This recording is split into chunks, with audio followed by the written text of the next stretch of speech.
അഖില മലങ്കര സന്യാസ സമൂഹത്തിൻ്റെ 20ാം വാർഷിക സമ്മേളനം ആരംഭിക്കുകയാണ്. സമ്മേളനത്തിന് സ്വാഗതം പറയുവാനായിട്ട് പ്രസ്ഥാനത്തിൻ്റെ വൈസ് പ്രസിഡൻ്റായിരിക്കുന്ന വന്ദനായ ഔഗൻ തമ്പാച്ചനെ ക്ഷണിക്കുന്നു.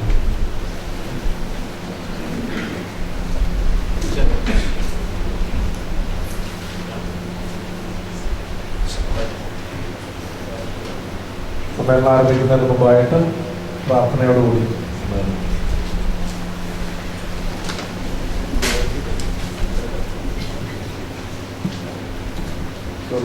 ഞങ്ങളുടെ പിതാവേ,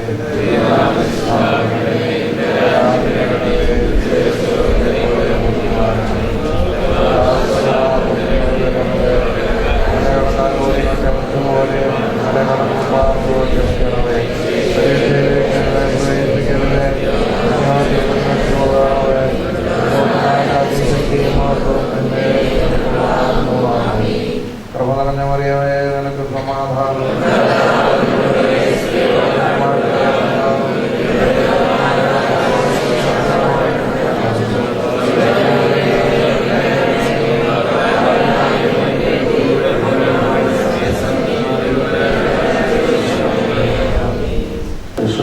തിരുമേനി സന്യാസ സമൂഹത്തിൻ്റെ അധ്യക്ഷനായിരിക്കുന്ന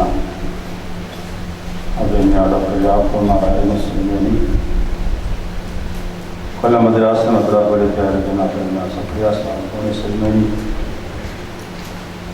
ഇടുക്കി മദ്രാസ് മെത്രാപ്പൊലീത്തായിരിക്കുന്ന അഭിന മാത്യൂസ് മാർ ദേവോദസ്യ തിരുമേനി,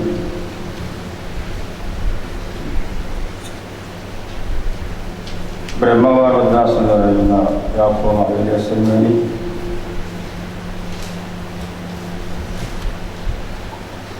കൽക്കട്ട മദ്രാസിലായിരുന്ന ജോസഫ് അബ്ദുൽ തിരുമേനി, കൊട്ടാരക്കര മുല്ല മദ്രാസിലായിരുന്ന യുവാനം മത്തേവ തിരുമേനി, വന്യ റബ്ബാച്ചന്മാരെ, വൈദിക സഹോദരങ്ങളെ, ബഹുമാന്യ സിസ്റ്റേഴ്സ്, ഏവരും ദൈവനാമത്തിൽ വന്ന് വളരെ സന്തോഷത്തോടെയാണ് ഞാൻ നിൽക്കുന്നത്.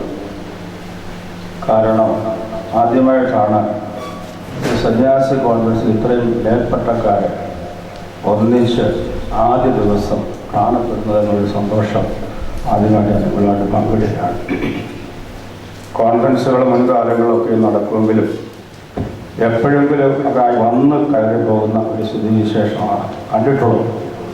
അതിൽ നിന്ന് വ്യത്യസ്തമായിട്ടുള്ളൊരു അനുഭവമാണ് ഈ വർഷം. പ്രത്യേകിച്ച് പരിശുദ്ധ ബാബാതിരി മനസ്സുകൊണ്ട് എൻ്റെ ഓർമ്മയും അറിവും ശരിയാണെങ്കിൽ അദ്ദേഹം ആ സ്ഥാനത്ത് തിരുവനന്തപുരത്തിന് ശേഷം വരുന്ന ആദ്യത്തെ മീറ്റിംഗ് കഴിഞ്ഞ വർഷവും വരാമെന്ന് പറഞ്ഞു. നമ്മുടെ നാടിൻ്റെ അവസ്ഥ അനുസരിച്ച് ഹർത്താലും മറ്റു കാര്യങ്ങളൊക്കെ വന്നതിനാൽ തിരുമേനിക്ക് സമയത്ത് എത്തിച്ചേരുവാനായിട്ട് സാധിച്ചില്ല. എന്നാൽ ഈ വർഷം ദൈവ അനുഗ്രഹത്താൽ അതിനും തടസ്സമുണ്ടായിട്ടില്ല. വിശുദ്ധ പിതാവിൻ്റെ സാന്നിധ്യം സന്യാസ സമൂഹത്തെ സംബന്ധിച്ചോളം എൻ്റെ രക്ഷാധികാരി പ്രധാന സ്ഥാനി ആണ്. അദ്ദേഹത്തിൻ്റെ സാന്നിധ്യം നമ്മളെ ഒക്കെ വളരെയധികം സന്തോഷിപ്പിക്കുന്നു. കാലം ചെയ്ത പരിശുദ്ധ മാർത്തോമാ മാത്യൂസ് പ്രഥമൻ ബാബയുടെ കാലത്താണെന്ന് വിശ്വസിക്കുന്നു. ഈ വാർഷിക പാരായണം ആരംഭിക്കുന്നത് സന്യാസ സമൂഹത്തിൻ്റെ ഒന്നിച്ചേർന്നുള്ള ഒരു കൂട്ടായ്മ, ഒരു സ്നേഹത്തിൻ്റെ, സന്തോഷത്തിൻ്റെ ഒരു കൂടിവരവ് ആരംഭിക്കുന്നത് ആ കാലഘട്ടത്തിലാണെന്നാണ് പൂർണ്ണമായി വിശ്വസിക്കുന്നത്. അതിൻ്റെ ഒരു പ്രധാന കണ്ണി എന്ന് പറയുന്നത് എൻ ജെ തോമസ് റമ്പാച്ചനാണ്. തോമസ് റമ്പാച്ചൻ്റെ ദേവലോകത്ത് കാലത്തെ ശുശ്രൂഷയും ഭഗവതിരുമേനുമായിട്ടുള്ള ബന്ധവും ഒക്കെയാണ് ആ ഒരു ആശയത്തിലേക്ക് കടന്നു വരുവാൻ ഇടയായതെന്നാണ് ഞാൻ വിശ്വസിക്കുന്നത്. അപ്രകാരം അത് ആദ്യമായിട്ട് നടന്നതും എനിക്ക് തോന്നുന്നു പത്തനാപുരം തയ്യാറായി വെച്ച് തന്നെയാണെന്നാണ് മനസ്സിലാക്കുന്നത്. എന്തായാലും അത് വളരെ അനുഗ്രഹകരമായിട്ട് തുടർന്നു പോകുന്നു. ഇടയ്ക്ക് തോമസ് റമ്പാച്ചൻ കേരളത്തിൽ ഇല്ലാത്ത അവസരത്തിൽ എനിക്ക് തോന്നുന്നു ഇടയ്ക്കൊന്നും മുറിഞ്ഞുവെങ്കിലും വീണ്ടും അദ്ദേഹം തിരികെ നാട്ടിൽ വന്നതിന് ശേഷമാണ് അത് പൂർണ്ണമായ രീതിയിൽ വീണ്ടും ആരംഭിക്കുകയും അദ്ദേഹം ഈ ലോകത്തു നിന്ന് ശരീരപ്രകാരം വാങ്ങിപ്പോകുന്ന അവസരം വരെയും അതിൻ്റെ ഉപാധ്യക്ഷനായിട്ട് ഇരുന്നുകൊണ്ട് ഈ സന്യാസമതത്തിൻ്റെ കാര്യങ്ങളെ വളരെയധികം ഗൗരവത്തോടെ ദർശിക്കുകയും വളർത്തുകയും ചെയ്ത ഒരു വന്യപിതാവാണ് തുഞ്ചത്ത് സമ്പാദിനെ സ്മരിക്കാതിരിക്കുന്നത് ശരിയല്ല എന്നുള്ളതുകൊണ്ട് അതോടൊപ്പം തന്നെ വ്യക്തിപരിയായിട്ട് ആ ഒരു കാര്യം, ആ ഒരു ആശയം പ്രകടിപ്പിച്ചപ്പോൾ അന്നത്തെ പരമാധ്യക്ഷനായിരിക്കുന്ന ബസേലിയോസ് മാർത്തോമ ഒന്നാമൻ കാതോലിക്കാവായിരുന്നുകൊണ്ട് വളരെ സന്തോഷത്തോടെ അതിന് വേണ്ടതായ എല്ലാ പ്രചോദനവും എല്ലാ കാര്യങ്ങളും ചെയ്തു എന്നുള്ളത് ഒരു സന്തോഷമായിട്ട് കാണുകയാണ്. എന്നാൽ ഇപ്പോഴത്തെ തലമുറയിലേക്ക് കടന്നു വരുമ്പോൾ സന്യാസി പ്രസ്ഥാനങ്ങളോടുള്ള എല്ലാവരുടെയും ബന്ധങ്ങളും അടുപ്പവും ഇച്ചിരി അകന്നു പോകുന്നുണ്ടോ എന്ന് എനിക്കൊരു സംശയമുണ്ട്. ഇത് പിതാക്കന്മാരായാലും ശരി, സന്യാസി ആശ്രമം താമസിക്കുന്നവരായാലും ശരി, അല്ലെങ്കിൽ ആ ഒരു കെട്ടുപാടുള്ള ബന്ധങ്ങളിലായാലും ശരിയൊക്കെ സ്വല്പം അകൽച്ചയുണ്ടോ എന്ന് പലപ്പോഴും എനിക്ക് സംസാരത്തിൽ കൂടിയും ഇടപെടലിൽ കൂടിയും ഒക്കെ മനസ്സിലാക്കുവാനായിട്ട് സാധിക്കുന്നുണ്ട്. അതുകൊണ്ട് എൻ്റെ ഒരു സംശയമായിരിക്കാം, ഈ ഒരു രീതിയിൽ നമ്മുടെ സന്യാസി പ്രസ്ഥാനങ്ങൾക്ക് വേണ്ടതായ ഊന്നലും താങ്ങും കൊടുത്തില്ല എങ്കിൽ ഭാവി കാലങ്ങളിൽ സഭയുടെ സ്ഥിതി എന്തായിരിക്കും? ഇപ്പോൾ പലപ്പോഴും കാണുന്ന ബാച്ചിലറായിട്ട് ജീവിക്കുന്ന ഒരു കാലഘട്ടത്തിൽ കഴിയുന്നവർക്ക് കൂടുതൽ പ്രാധാന്യവും കൂടുതൽ എംഫസിസും കൊടുക്കുന്ന ഒരു കാലഘട്ടത്തിലേക്ക് മാറിക്കൊണ്ടിരിക്കുന്നു. അത് എത്രമാത്രം പ്രോത്സാഹിപ്പിക്കുന്നത് നല്ലതാണ്. സമൂഹങ്ങളിൽ ചെറുതും വലുതുമായ പ്രശ്നങ്ങളും പ്രയാസങ്ങളും ഉണ്ടെങ്കിലും അതൊക്കെയും സ്നേഹത്തിൻ്റെ ഭാഷയിൽ, സമാധാനത്തിൻ്റെ ഭാഷയിൽ കാണുവാനും കേൾക്കുവാനും പിതാക്കന്മാരായാലും സന്യാസ പ്രസ്ഥാനത്തെ ചുമലക്കാരായാലും ഒക്കെ ആയിത്തീർന്നെങ്കിൽ മാത്രമേ സന്യാസ സമൂഹം അനുഗ്രഹകരമായ രീതിയിൽ പൂർണ്ണമായി ശക്തി പ്രാപിച്ചു വരികയുള്ളൂ. അത് ശക്തി പ്രാപിച്ചു വന്നില്ല എങ്കിൽ അതിൻ്റെ നഷ്ടം വലുതായിരിക്കും എന്നുള്ള കാര്യം കൂടെ എൻ്റെ ഓർമ്മയിൽ നിന്ന് വരുന്നത്. അവിവേകമായ വാക്കാണെങ്കിൽ പിതാക്കന്മാർ ക്ഷമിക്കുക. ആ ഒരു നിലയിലാണ് ഇപ്പോഴത്തെ പോക്കും സംസാരങ്ങളും രീതികളും എന്നുള്ളതാണ്. അതുകൊണ്ടാണ് കൂടുതൽ ആൾക്കാരും ബാച്ചിലറായിട്ട് ഇൻഡിപെൻഡൻ്റായിട്ട് ജീവിക്കാൻ വേണ്ടി സമൂഹത്തിലുള്ളവർ പോലും ആഗ്രഹിക്കുന്നതിൻ്റെ ലക്ഷണം അതാണ് എന്നാണ് ഞാൻ മനസ്സിലാക്കുന്നത്. അതുകൊണ്ട് ആ ഒരു രീതിയിൽ നിന്ന് ഒരു മാറ്റത്തിന് വേണ്ടി പരിശുദ്ധ ഫാദറിന്റെ സാന്നിധ്യമുണ്ട്, മറ്റു പിതാക്കന്മാർ തയ്യാറാളുള്ളവരുണ്ട്. അവരൊക്കെ ഒന്ന് കൂട്ടായി ആലോചിച്ച് അതിനൊരു നിവാരണം ഞാൻ കഴിഞ്ഞ ഒരു കമ്മിറ്റിയിൽ ഇത് ആവശ്യപ്പെട്ടതാണ്. സുപ്പീരിയർമാരെ ഒന്ന് വിളിച്ചുകൊണ്ട്, പക്ഷെ അത് നടന്നില്ല. എന്തോ സാഹചര്യങ്ങൾ പറ്റിപ്പോയതായിരിക്കാം. അതുകൊണ്ട് അങ്ങനെയുള്ള കാര്യങ്ങൾ ഒന്ന് ഊന്നൽ കൊടുത്ത് വേണ്ട രീതിയിൽ ഈ പ്രസ്ഥാനങ്ങളെ വളർത്തിക്കൊണ്ടുവരുവാൻ, അംഗസംഖ്യകൾ ഭവനങ്ങൾ കുറയുന്നു എന്നുള്ള ശരിയാണെങ്കിലും അത് വേണ്ട രീതിയിൽ കാഴ്ചപ്പാട്, ജീവിത രീതിയും ജീവിത ശൈലിയും എന്നിലും അല്ലെങ്കിൽ പിതാക്കന്മാരൊക്കെ കുറഞ്ഞിരിക്കുന്നു. വാക്കുകൾ കൊണ്ടുള്ള സമാധാനവും സ്നേഹവും പ്രവർത്തനങ്ങൾ കൊണ്ടുള്ള ഇല്ലായ്മയുമാണ് ഇപ്പോൾ കണ്ടുവരുന്നത് എന്നുള്ള കാര്യം പ്രത്യേകിച്ച് ഓർപ്പിക്കുന്നു. ഞാൻ കർത്തവ്യത്തിൽ പ്രവേശിക്കാം, കൂടുതൽ കാര്യങ്ങളിലേക്ക് പ്രവേശിക്കാൻ ആഗ്രഹിക്കുന്നു. അതുകൊണ്ട് എൻ്റെ കർത്തവ്യത്തിൽ പ്രവേശിക്കുകയാണ്. പരിശുദ്ധ ബാബാദിന മനസ്സുകൊണ്ട് ഈ സന്യാസമൂഹത്തിൻ്റെ പ്രധാന ആളാണ്, രക്ഷാധികാരി. ഈ ചടങ്ങിൽ വന്ന് സംബന്ധിക്കുവാൻ കഴിഞ്ഞ വർഷവും ഞാൻ ഓർപ്പിച്ചു പോലെ സമ്മതിച്ചതാണ്. സാഹചര്യങ്ങളുടെ സാഹചര്യം ഈ വർഷം യഥാസമയത്ത് വന്നു ചേരുകയും നമുക്ക് വേണ്ടതായ ഉപദേശങ്ങളും നിർദ്ദേശങ്ങളും അനുഗ്രഹങ്ങളും ഒക്കെ നൽകുവാൻ തിരുമനസിനോട് എത്തിച്ചുകൊണ്ട് തിരുമനസിനെ വളരെ സന്തോഷത്തോടെ സമൂഹത്തിൻ്റെ പേരിൽ വ്യക്തിപരമായ നേരിൽ സ്വാഗതം ചെയ്തുകൊണ്ട് പ്രഭാവത്തെങ്കിൽ സമർപ്പിച്ചുകൊള്ളു. അഭിനന്ദ അന്തോണിയോസ് തിരുമേനി കൊല്ലം ഭദ്രാസന മെത്രാപ്പൊലീത്തയാണ്. ഒരു കാലഘട്ടത്തിൽ ഈ ദേശത്തിൻ്റെ കൂടെ മെത്രാപ്പൊലീത്തയായിരുന്നു. അപ്പോൾ തിരുമനസിൻ്റെ സാന്നിധ്യം വളരെ സന്തോഷമാണ്. നല്ല നല്ല ആശയങ്ങൾ, ചിന്തകൾ തിരുമേനിയുടെ അറിവിൽ നിന്നും പ്രവർത്തനം നമുക്ക് കേൾക്കുവാനും ലഭിക്കാനും ഇടയാകട്ടെ എന്ന് പ്രാർത്ഥിക്കുന്നു. തിരുമേനി വളരെ സന്തോഷത്തോടെ ഈ പ്രസ്ഥാനത്തിലേക്ക് സ്വാഗതം ചെയ്തുകൊള്ളും. അവയിലെ ഇടുക്കി ഭദ്രാസന മെത്രാപ്പൊലീത്ത തെവദോസ് തിരുമേനി ഈ പ്രസ്ഥാനത്തിൽ ദീർഘകാലം സെക്രട്ടറിയായിട്ട് സേവനമനുഷ്ഠിച്ചിട്ടുണ്ട്. തിരുമേനി ബദനി ആശ്രമത്തിൻ്റെ അംഗമാണ്. തിരുമേനി വളരെ സന്തോഷത്തോടെ ഈ സമയത്ത് സ്വാഗതം ചെയ്തുകൊള്ളും. പിന്നെ ദിവന്നാസിസ് തിരുമേനി എൻ്റെ ഗുരു കൂടിയാണ്. കോളേജിൽ എന്നെ പഠിപ്പിച്ച ആളാണ്. വളരെ കാലം മുതൽ വൈദികനായിരിക്കുന്ന കാലം തൊട്ടുള്ള സ്നേഹവും ബന്ധവും തിരുമേനിയുമായിട്ടുണ്ട്. തിരുമേനി ഇപ്പോൾ കൽക്കട്ട ഭദ്രാസന മെത്രാപ്പൊലീത്ത, അതിലുപരിയായി മൗണ്ട് താബോർ ദേറായിലെ അംഗമാണ്. തിരുമേനി ഈ പ്രസ്ഥാനത്തിൻ്റെ സെക്രട്ടറിയായിട്ട് ചുരുങ്ങിയ കാലങ്ങളെ സേവനമനുഷ്ഠിക്കാനായിട്ട് ദൈവം സഹായിച്ചിട്ടുണ്ട്. തിരുമേനി വളരെ സന്തോഷത്തോടെ ഈ സമയത്ത് സ്വാഗതം ചെയ്തുകൊള്ളുന്നു. പിന്നെ ഏലിയാസ് തിരുമേനി ഈ സമൂഹത്തിൻ്റെ കാര്യങ്ങളിലൊക്കെയും പലപ്പോഴുമായിട്ട് സംബന്ധിച്ചിട്ടുണ്ട്. തിരുമേനി ഇപ്പോൾ ബ്രഹ്മരുദ്രാസന മെത്രാപ്പൊലീത്തയായിട്ട് ശുശ്രൂഷിക്കുന്നു. തിരുമേനിയുടെ സാന്നിധ്യം കഴിഞ്ഞ വർഷവും വളരെയധികം സന്തോഷകരമായിട്ട് തിരുമേനിയെ ഈ സമയത്ത് അനുഗ്രഹകരമായിട്ട് സന്തോഷത്തോടെ ഈ സമയത്ത് സ്വാഗതം ചെയ്തുകൊള്ളുന്നു. അഭിനയ ദേവദോറസ് തിരുമേനി,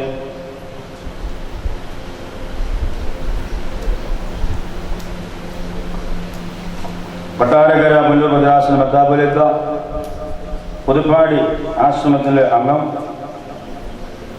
മിഷൻ പ്രവർത്തനത്തിൻ്റെ ഉപാധ്യക്ഷൻ എന്നുള്ള പല വേദികൾ തിരുമേനി പ്രവർത്തിക്കുന്നു. പ്രത്യേകിച്ച് എൻ്റെ സമൂഹത്തിൻ്റെ വിസിറ്റർ ബിഷപ്പ് കൂടിയാണ്. തിരുമേനി അവരുടെ സന്തോഷത്തോടെ ഈ സമയത്ത് സ്വാഗതം ചെയ്തുകൊള്ളുന്നു. ഇനിയും സ്വാഗതം അർപ്പിക്കാനുള്ള പ്രധാനമായിട്ടും നമ്മുടെ അധ്യക്ഷനാണ്. നിങ്ങളെ ആയിരിക്കും ആദ്യത്തിൻ്റെ പേര് പറഞ്ഞില്ല എന്ന് ചിന്തിക്കാം. അത് അറിഞ്ഞുകൊണ്ട് തന്നെ മാറ്റിവെച്ചതാണ്. ഈ പ്രസ്ഥാനത്തിൻ്റെ ഇപ്പോഴത്തെ ഊടും പാലും എല്ലാം നൽകി വേണ്ടതായ കാര്യങ്ങൾ വേണ്ട സമയത്ത് വളരെ ചിന്തയോടുകൂടി പ്രവർത്തിക്കുകയും ഇപ്പോഴും പഠിച്ചുകൊണ്ടിരിക്കുന്ന ഒരു പിതാവ്, കാര്യങ്ങൾ പഠിക്കുകയും അവതരിപ്പിക്കുകയും ഈ പ്രസ്ഥാനത്തെ വളരെ ശക്തമായ രീതിയിൽ നന്നായിട്ട് പോകണമൊക്കെ ആഗ്രഹിക്കുന്ന അഭിനന്ദ ഐറനീസ് തിരുമേനി വളരെ നീണ്ട കാലം, എനിക്ക് 78 മുതൽ തിരുമേനി ഞാനുമായിട്ടുള്ള പരിചയമുണ്ട്. വളരെ നീണ്ട കാലത്തെ സ്നേഹവും ബന്ധവുമുണ്ട്.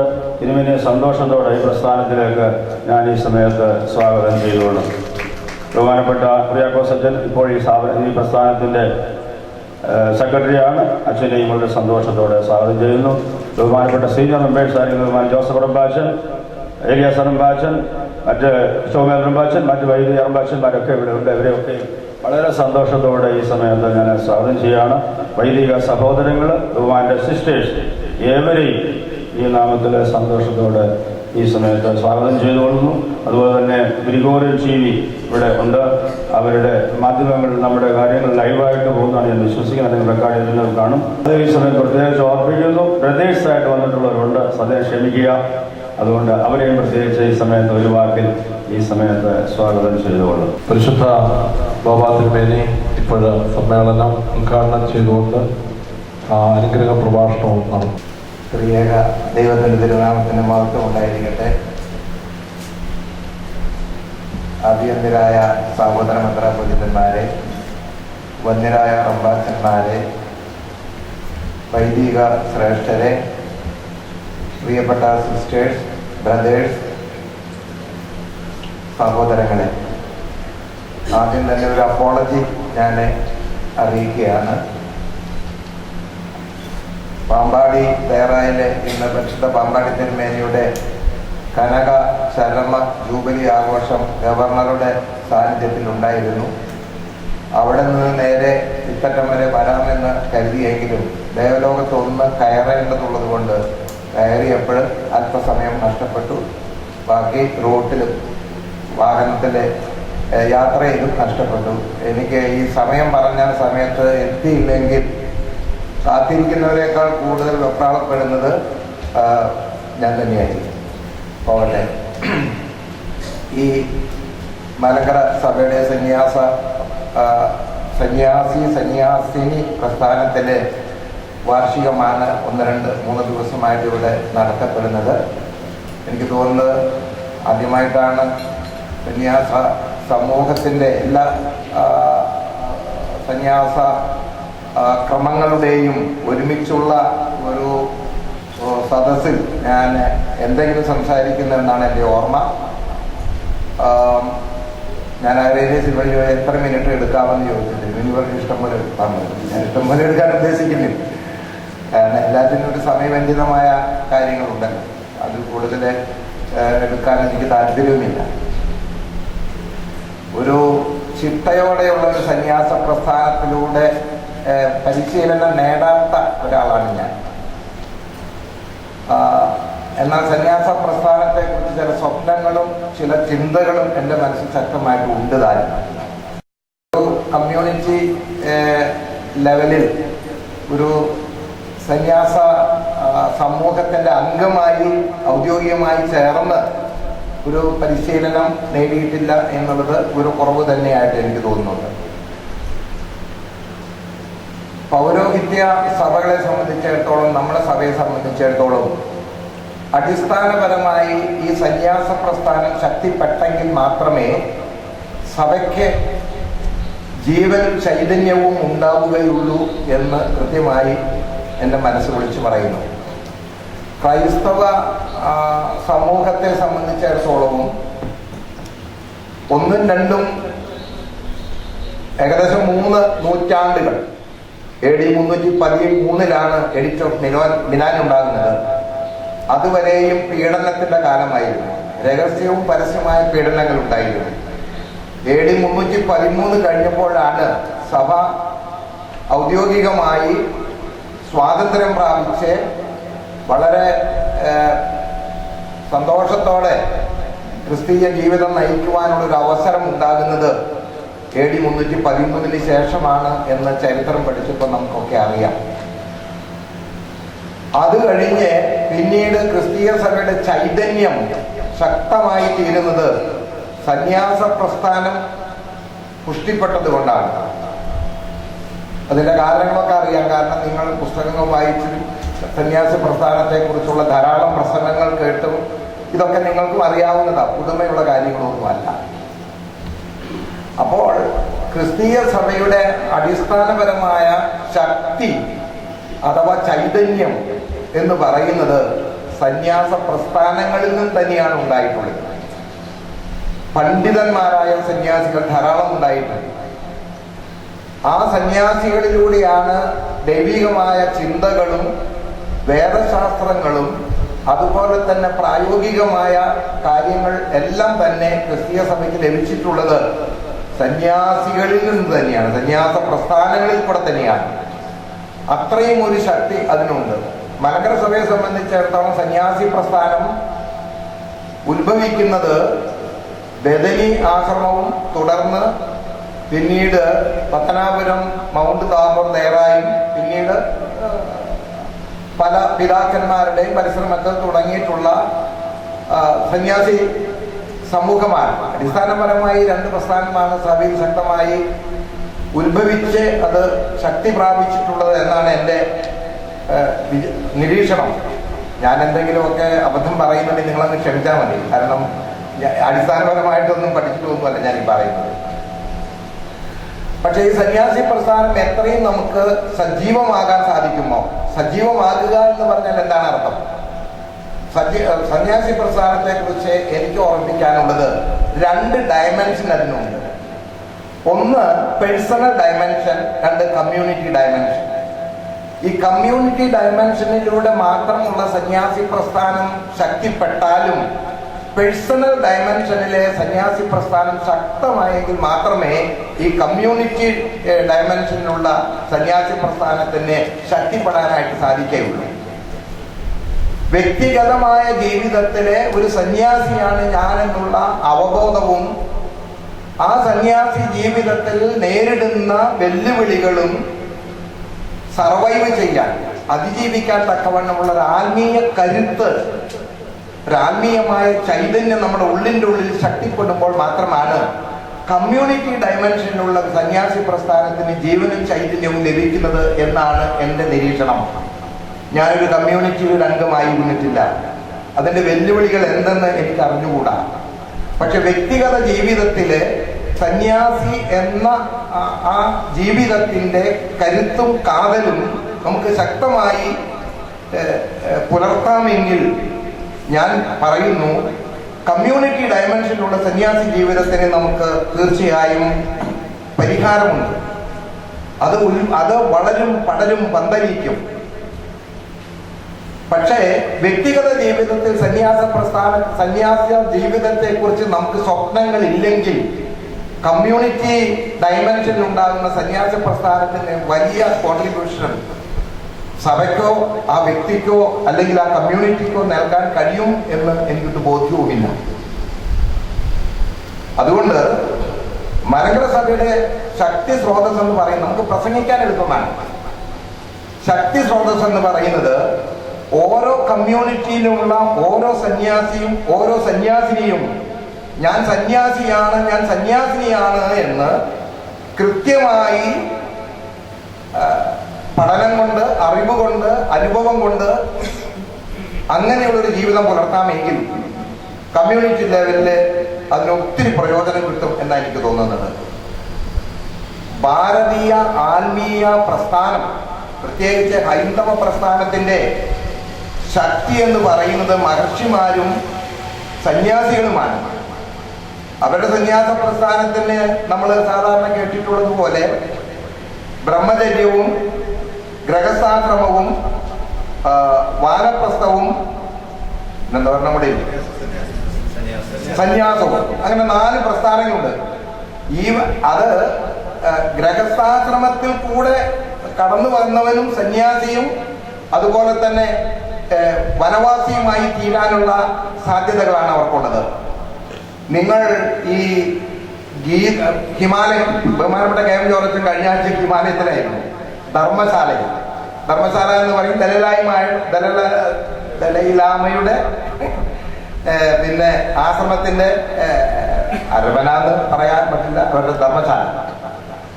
അവിടെയൊക്കെ ചെല്ലുമ്പോൾ ആ സന്യാസിമാരുടെ അറിവും അവരുടെ പാണ്ഡിത്യവും നമ്മുടെ ചിന്തകൾക്ക് അപ്പുറമാണ്.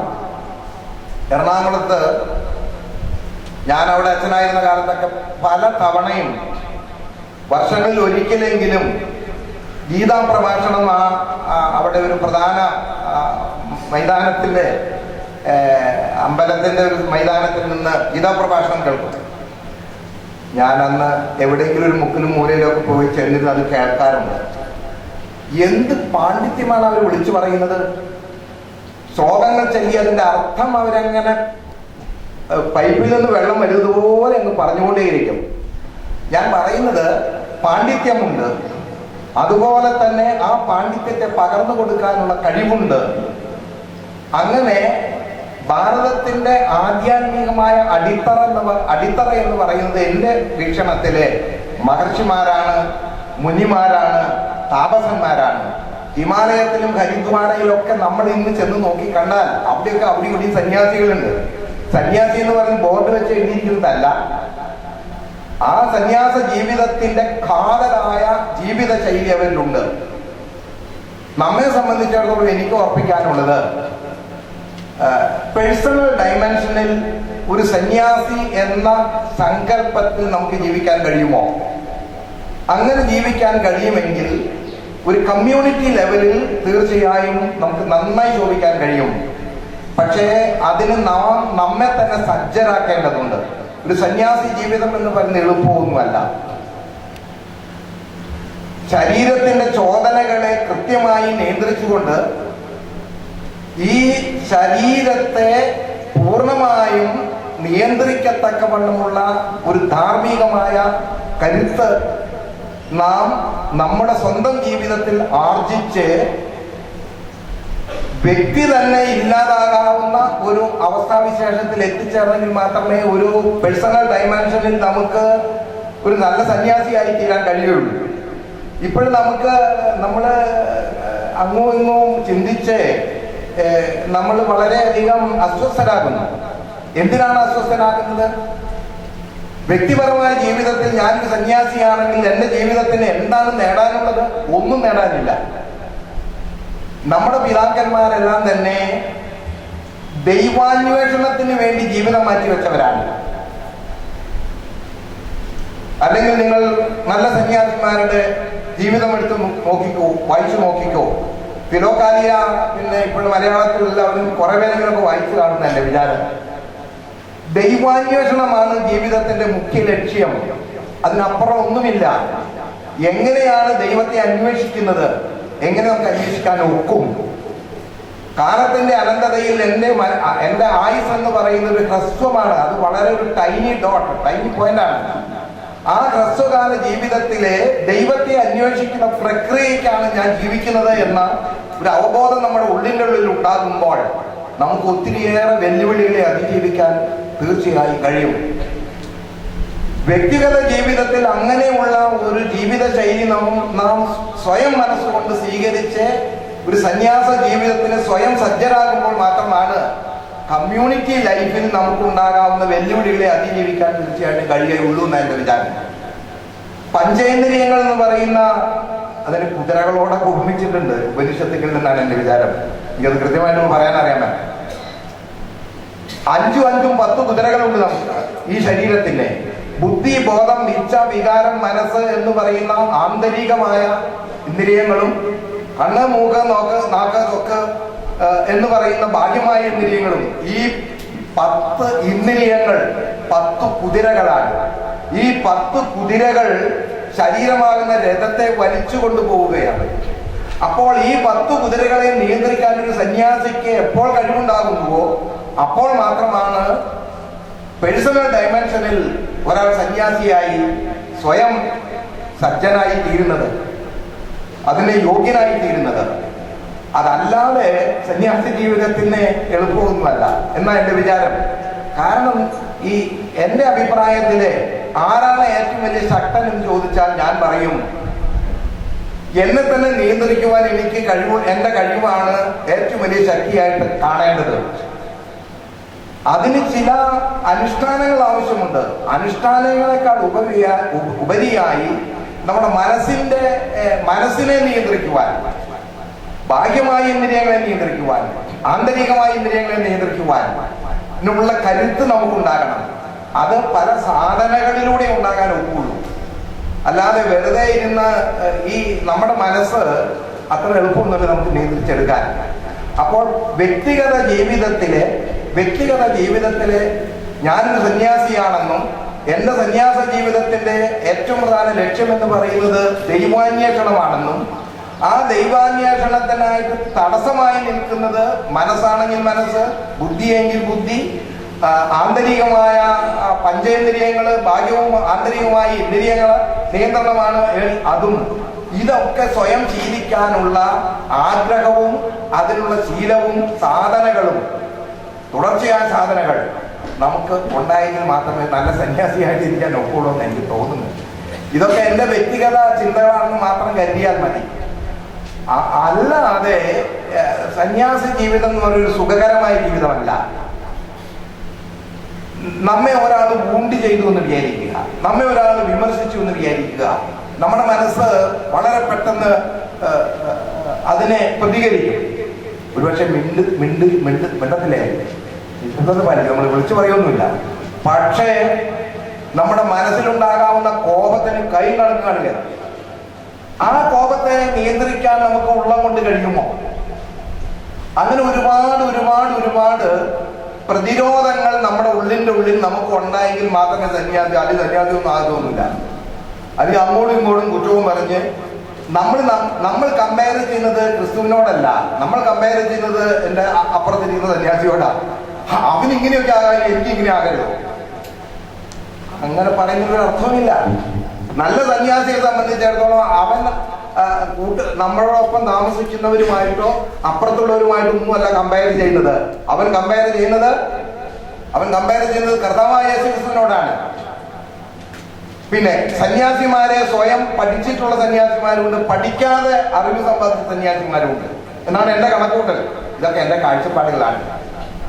അവരെ വെറുതെ ഇരുന്ന് മനനം ചെയ്ത് അറിവുകൾ നേടും. ഒരുപക്ഷെ നല്ല സന്യാസി വലിയ സർവകലാശാലയിൽ പോയി പഠിച്ചിട്ടില്ലെങ്കിൽ പോലും അവരെ മനനം കൊണ്ട്, ഞാൻ കേട്ടിട്ടുള്ളത് ശരിയാണെങ്കിൽ പരിശുദ്ധ ഗീവർഗീസ് ബാബ തിരുമേനിയുടെ പിന്നെ ഒഫീഷ്യൽ എഡ്യൂക്കേഷൻ അത്ര വലുതൊന്നുമല്ല. പക്ഷേ തിരുമേനിയുടെ മനനം കൊണ്ട് തിരുമേനി വേദശാസ്ത്രങ്ങളും അതുപോലെയുള്ള സിദ്ധികളും അദ്ദേഹത്തിന് ഉണ്ടായിരുന്നു. ഡോക്ടർ പൗലോസ് മാർ ഗീവർഗീസ് തിരുമേനി പോൾ വർഗീസൻ വെറും പോൾ വർഗീസായിട്ട് ഇരിക്കുമ്പോൾ കോട്ടയത്തെ ഏരിയ കത്തീഡ്രലിലെ കുരിശുപള്ളിയിലെ സാധാരണക്കാരായ ആളുകൾക്ക് ബൈബിൾ ക്ലാസ് എടുത്തപ്പോൾ തിരുമേനി കോപിച്ചു. എന്തോന്ന് കോപിച്ചു? അമേരിക്കയിൽ നിന്ന് വരുന്ന ഒരുത്തൻ ഇവിടെ വന്ന് എൻ്റെ മക്കൾക്ക് വേദപുസ്തകത്തെ പഠിപ്പിക്കുന്നു, അവൻ ആര്? അപ്പോഴാണ് കെ പി ലിപ്പോസച്ചൻ പറഞ്ഞ പോൾ വർഗീസ് വേഗം ബാവായിൽ നിന്ന് കണ്ടു, ബാവ ആകെ കോപിച്ചിരിക്കുന്നു എന്ന് പറഞ്ഞു. അവിടെ ചെന്നു കണ്ടു, ഇരിയുടെ അവിടെ ഉലുവായിട്ട് കൊടുത്തു, ഇരിയുടെ അവിടെ ഏകദേശം 10-200 ചോദ്യങ്ങൾ ചോദിച്ചു. എന്നിട്ട് പറഞ്ഞു നീ ഓർത്തഡോക്സുകാരനാണ്, എന്റെ സത്യവിശ്വാസം അറിയാം, നീ എൻ്റെ മക്കളെ പോയി പഠിപ്പിച്ചോ. പണ്ഡിതനായ പോൾ വർഗീസിനെ പരിശോധിക്കാൻ പരിശുദ്ധ ഗീവർഗീസ് ബാവ തിരുമേനിയുടെ സാധാരണ വിദ്യാഭ്യാസം കൊണ്ട് ആയിരുന്നോ അത് പരിശോധിച്ചതെന്ന് എനിക്ക് സംശയമുണ്ട്. ഇത് പോൾ വർഗീസിന്റെ ക്ലാസ്സിൽ പറഞ്ഞതാണ്, പഠിപ്പിച്ചതാണ്. അന്തോണീസിന് എനിക്കറിയാം. അപ്പൊ ഞാൻ പറഞ്ഞത്, മനനം കൊണ്ട് ധാരാളം പുതിയ പുതിയ അറിവുകൾ സമ്പാദിക്കും സന്യാസിമാരെല്ലാം. അവരിരുന്ന് മനനം ചെയ്ത് അവർക്ക് അറിവുകൾ ഉണ്ടാകും. അത് സിദ്ധികളായിട്ട് ഉത്ഭവിക്കും. ആ സിദ്ധികളിലൂടെ നമ്മൾ പ്രതീക്ഷിക്കാത്ത പല അത്ഭുതങ്ങളും അവിടെ സംഭവിക്കുകയും ചെയ്യും. അപ്പോഴ് നല്ല സന്യാസിയെ സംബന്ധിച്ചിടത്തോളം സന്യാസി എന്ന് പറയുന്നത് അവൻ സ്വയമായി എത്രയും കരുത്തനാകുന്നുവോ അവനെ നിയന്ത്രിക്കാനുള്ള കരുത്താണ് വേണ്ടിയത്, അല്ലാതെ കമ്പാരിസൺ അല്ല. നമ്മൾ കമ്പയർ ചെയ്യുമ്പോൾ നമ്മൾ അസ്വസ്ഥരാകും. അങ്ങനെയുള്ള സുഖത്തിലും ദുഃഖത്തിലും ഒരിക്കലും അസ്വസ്ഥരാകാത്ത എന്നെ തന്നെ ഒരാൾ പിന്നെ കളിയാക്കുകയോ അല്ലെങ്കിൽ ദ്രോഹിക്കുകയോ ചെയ്യുമ്പോൾ നിർവികാരത്തോടുകൂടി അതിനെ നമുക്ക് നേരിടാൻ കഴിയുമോ? അങ്ങനെ കഴിയുമെങ്കിൽ അത് സന്യാസ ജീവിതത്തിന്റെ ഒരു സ്വഭാവമായിട്ട് ഞാൻ പറയും. അല്ലാതെ എന്നെ കൊഞ്ഞനം കാണിക്കുന്നതിനോട് 2 പ്രാവശ്യം അങ്ങോട്ട് തിരിച്ചു കൊഞ്ഞനം കാണിക്കുന്ന ഒരു വികാരമാണ് നമുക്ക് ഉത്ഭവിക്കുന്നതെങ്കിൽ നമ്മൾ സന്യാസിയുടെ പാതയിലൂടെ അല്ല സഞ്ചരിക്കുന്നത് എന്ന് ഞാൻ പറയും. രോഗം വരുമ്പോഴും ദുഃഖം വരുമ്പോഴും മറ്റുള്ളവരുടെ കുത്തുവാക്കുകൾ കേൾക്കുമ്പോഴും അർഹിക്കേണ്ടത് നമുക്ക് ലഭിക്കാതിരിക്കുമ്പോഴും അപമാനിക്കപ്പെടുമ്പോഴും അർഹതയില്ലാത്ത കുറ്റാരോപണങ്ങൾക്ക് നാം വിധേയമാകുമ്പോഴും ഒക്കെ നമ്മുടെ മനസ്സിനെ നിയന്ത്രിച്ച് ഞാൻ സന്യാസിയാണ് എന്ന ഒരു ചിന്ത നമുക്ക് ഉണ്ടാകുമോ? ഇതൊക്കെ ഈ ഞാൻ പറഞ്ഞത് പേഴ്സണൽ ഡയമെൻഷനില്, പേഴ്സണൽ ലൈഫിലുള്ള സന്യാസ ജീവിതത്തിന്റെ അടിത്തറ നമ്മൾ ആദ്യം ഒന്ന് ബലപ്പെടുത്തണം. അങ്ങനെയുള്ള ഒരു ജീവിതത്തെ, അങ്ങനെ ഒരു ബലപ്പെടുത്തൽ ഉണ്ടാകുമ്പോഴാണ് ഒരു കമ്മ്യൂണിറ്റി ലൈഫിൽ നേരിടേണ്ടി വരുന്ന ഒരുപാട് ബുദ്ധിമുട്ടുകളുണ്ട്. കമ്മ്യൂണിറ്റി ലൈഫിൽ ഒത്തിരി പ്രശ്നങ്ങൾ വരും. ആ പ്രശ്നങ്ങൾ നമ്മൾ അസ്വസ്ഥരാകാതിരിക്കും. അവിടെ നമുക്കൊരു ഡിപ്രഷൻ വരികയില്ല. അല്ലെങ്കിൽ ഈ സന്യാസാശ്രമം നമുക്ക് ഉപേക്ഷിക്കണമെന്ന് അവൻ തോന്നുകയില്ല. അവന്റെ വഴിയിലൂടെ അങ്ങ് പോകും. അവനെ ഒരാൾക്ക് ഒന്നും ചെയ്യാനൊക്കെയല്ല. കാരണം ഹീസ് എബവ് ഓൾ ദീസ് പിന്നെ ഈ പറയുന്ന സാധാരണ ജീവിതത്തിന്റെ പ്രതിസന്ധികളിൽ നിന്നെല്ലാം ഉയർന്ന തലത്തിലാണ്. ഞാൻ വാക്കുകൾ ധരിപ്പിക്കുന്നില്ല. എനിക്ക് ഇഷ്ടമുള്ളൊരു വിഷയമാണിത്. കുറേ സമയം പറയാൻ എനിക്ക് താല്പര്യമുണ്ട്. പക്ഷെ ഞാനിവിടെ നിർത്താൻ പോവുകയാണ്. നിങ്ങൾ 2-3 ദിവസം ഇവിടെ ആയിരിക്കുമ്പോഴും ഒരു സന്യാസിയാകാൻ ശ്രമിക്കൂ. ആദ്യമായി വ്യക്തിഗത ജീവിതത്തിൽ സ്വയം, അത് ആരെയും കാണിക്കാനൊന്നുമല്ല. നിങ്ങളുടെ സുപ്പീരിയറിന് മുമ്പിൽ നല്ല കുട്ടിയോ ചീത്ത കുട്ടിയോ ആകാനും ഒന്നുമല്ല. ഒരു നല്ല സന്യാസി എന്നുള്ളൊരു ഒരു ചിന്ത നമ്മുടെ മനസ്സിൻ്റെ ഉള്ളിൽ ഉണ്ടാക്കുകയും ആ നല്ല സന്യാസിക്ക് വേണ്ടത് എന്ത് എന്ന് നമ്മുടെ ഉള്ള അറിവിൽ നിന്ന് നാം അത് സ്വയം പരിശീലിക്കുകയും അങ്ങനെ വ്യക്തിഗത ജീവിതത്തിൽ ഒരു നല്ല സന്യാസിയായി ജീവിക്കാൻ നമ്മൾ അടിയുറച്ച് നിശ്ചയിക്കുകയും അവിടെയാണ് ശരീരത്തിൻ്റെയും അതുപോലെ തന്നെ ചുറ്റുപാടുകളിലെയും ആസക്തികളും അതുപോലെ തന്നെ താരതമ്യ ചിന്തകളും ഒക്കെ വന്ന് നമ്മെ വല്ലാതെ വിഷമിപ്പിക്കുന്നത്. അത് പാടില്ല. നമ്മുടെ ജീവിതത്തിന്റെ ഉദ്ദേശം എന്ന് പറയുന്നത് ദൈവാന്വേഷണമാണ്. ആ ദൈവത്തെ എങ്ങനെയാണ് അന്വേഷിക്കേണ്ടത് എന്നുള്ളതാണ് നമ്മൾ കണ്ടുപിടിക്കേണ്ടത്. അത് കണ്ടുപിടിച്ച് വ്യക്തിഗത ജീവിതത്തിൽ അപ്രകാരമുള്ള ഒരു സന്യാസ സ്വയം പരിശീലന ഏതെങ്കിലും വിധത്തില് നമുക്ക് ഉപദേശങ്ങൾ തേടണമെങ്കിൽ ഉപദേശങ്ങൾ തേടണം. അതൊക്കെ ആവശ്യമുണ്ട്. അതുപോലെ തന്നെ നമ്മളുടെ ആധ്യാത്മികമായ ജീവിതത്തിന്റെ സാധനങ്ങൾ നമ്മൾ അനുഷ്ഠിക്കണം. അത് നോമ്പ്, നമസ്കാരം, അതുപോലെ തന്നെ അനുഷ്ഠാനങ്ങൾ, വായനകൾ ഇതൊക്കെ ആവശ്യമുണ്ട്. പക്ഷേ ഈ ശരീരമാകുന്ന, മനസ്സാകുന്ന, ബുദ്ധിയാകുന്ന ഈ ഇന്ദ്രിയങ്ങളെ കൃത്യമായി നിയന്ത്രിച്ച് സ്വയം ഒരു സന്യാസി എന്നുള്ള സങ്കല്പത്തെ ബലപ്പെടുത്തി ഒരു കമ്മ്യൂണിറ്റി ലൈഫിൽ ജീവിക്കാൻ തുടങ്ങുമ്പോൾ ആപത്ത് കൂടാതെ മുമ്പോട്ട് പോകാൻ ദൈവത്തിന്റെ കരുണയും കൃപയും ആവശ്യമുണ്ട്. നമ്മളൊന്നും സ്വന്തം കഴിവിലോ സ്വന്തം ബുദ്ധിയിലോ ഒന്നും ആശ്രയിക്കാതെ ദൈവത്തിന്റെ കരുണയിലും കൃപയിലും ആശ്രയിച്ചുകൊണ്ട് മുന്നോട്ട് പോകാൻ നമുക്ക് മനസ്സുണ്ടെങ്കിൽ അതിന് നല്ല അധ്വാനം ആവശ്യമുണ്ട്. ആ വിധത്തിൽ മുമ്പോട്ട് പോകാൻ നമ്മൾ ഒന്ന് ശ്രമിക്കുമെങ്കിൽ സന്യാസ ജീവിതം ശക്തിപ്പെടും. സന്യാസ പ്രസ്ഥാനം കൊണ്ട് മാത്രമേ ഒരു സഭയുടെ ആധ്യാത്മികമായ അടിത്തറ ബലപ്പെടുത്താൻ കഴിയുകയുള്ളൂ. സംശയമൊന്നുമില്ല. അതുകൊണ്ട് നിങ്ങൾ മുന്നോട്ട് വെച്ച ഈ ചുവട് കുറെ കൂടെ ബലപ്പെടുത്തി മുന്നോട്ട് പോകാൻ തന്നെ തക്കവണ്ണം ഇടയാകണം. ദൈവത്തോട് നിരന്തരം പ്രാർത്ഥിക്കണം. അനുഷ്ഠാനങ്ങളും സാധനങ്ങളും ജീവിതത്തിൽ തുടരണം. സ്വയം ഇല്ലാതാകാൻ, നിങ്ങൾ മനസ്സുകൊണ്ട് ഇല്ലാതാകാൻ നല്ലതുപോലെ പരിശീലിക്കണം. ഈഗോ എന്ന് പറയുന്ന ആ ഒരു ഒന്ന് നമ്മുടെ ജീവിതത്തിൽ നിന്ന് നിശേഷം ഇല്ലാതാകണം. അങ്ങനെയുള്ള കുറേ കാര്യങ്ങൾ നമ്മൾ പരിശീലിക്കുമെങ്കിൽ നമ്മുടെ ജീവിതത്തിൽ നമുക്ക് ദുഃഖമുണ്ടാകുകയില്ല, നമ്മൾ നിരാശയുണ്ടാകുകയില്ല, നമ്മൾ ഏത് പ്രതിസന്ധികളെയും നമുക്ക് അതിജീവിക്കാൻ കഴിയുമെന്ന് ഒരു ഒരു ഒരു വിശ്വാസമാണ് എനിക്കുള്ളത്. ഞാൻ വാക്കുകൾ അവസാനിപ്പിക്കുന്നു. നമ്മുടെ സഭയിലെ സന്യാസ പ്രസ്ഥാനം ബലപ്പെടട്ടെ, ശക്തിപ്പെടട്ടെ. എങ്കിൽ മാത്രമേ ഈ മലങ്കര സഭയ്ക്ക് ഒരു വലിയ ചൈതന്യം ഉണ്ടാവുകയുള്ളൂ. ഒരു ആധ്യാത്മികമായ ഒരു തിരിച്ചറിവും ആധ്യാത്മികമായ ഒരു പരിവർത്തനവും സഭ മൊത്തത്തിൽ ഉണ്ടാകാൻ ഇത് തീർച്ചയായും പ്രയോജനപ്പെടും എന്ന് തന്നെയാണ് എൻ്റെ വിചാരം. ഇന്ന് ഈ സമ്മേളനത്തിന് അഭിസംബോധന ചെയ്യാൻ ലഭിച്ച ഈ അവസരം വലിയ ഒരു ദൈവത്തിൻ്റെ കരുണയും കൃപയുമായിട്ട് ഞാൻ കാണുന്നു. ഒരിക്കൽ കൂടെ ഈ എല്ലാ കമ്മ്യൂണിറ്റിയിൽ നിന്ന് കടന്നു വന്നിട്ടുള്ള എല്ലാ സന്യാസിനിമാരോടുമുള്ള എൻ്റെ സ്നേഹം അറിയിച്ചുകൊണ്ട് ഞാൻ ഈ സമ്മേളനം ഉദ്ഘാടനം ചെയ്തതായിട്ട് അറിയിക്കുന്നു.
മലങ്കര ഓർത്തഡോക്സ് സഭയിലെ സന്യാസ സംഘങ്ങളുടെ സമ്മേളന വേദി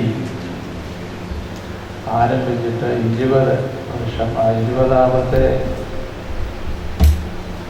കോൺഫറൻസ് എന്ന് പറയാമെങ്കിൽ അതാണ് ഇന്ന് ഇവിടെ ആരംഭിച്ചിരിക്കുന്നത്. ഇതിനാദിത്യം വരുന്ന സെയിൻറ്റ് മേരീസ് കോൺവെൻറ്റിന് ആദ്യമായി നന്ദി പറയട്ടെ. ഇവിടെയുള്ള വിപുലമായ സൗകര്യങ്ങളില്ലെങ്കിലും അത് മുഴുവൻ വിട്ടുതന്ന് ഈ വർഷത്തെ സമ്മേളനങ്ങൾ നടത്തുന്നതിന് വേണ്ടി വളരെ ബുദ്ധിമുട്ടി ഇത് തയ്യാറാക്കി എന്നറിയാം. ഒന്നാമത്. 2, നമ്മൾ കേട്ടതുപോലെ ഇത്രയും വേർപെട്ടക്കാർ എൻ്റെ ഓർമ്മയിൽ ആദ്യമായിട്ടാണ് നിരന്ന് ഇരിക്കുന്നതെന്ന് കാണുന്നത്. നാളെ എത്ര കാണുമെന്ന് ദൈവത്തിന് അറിയാം.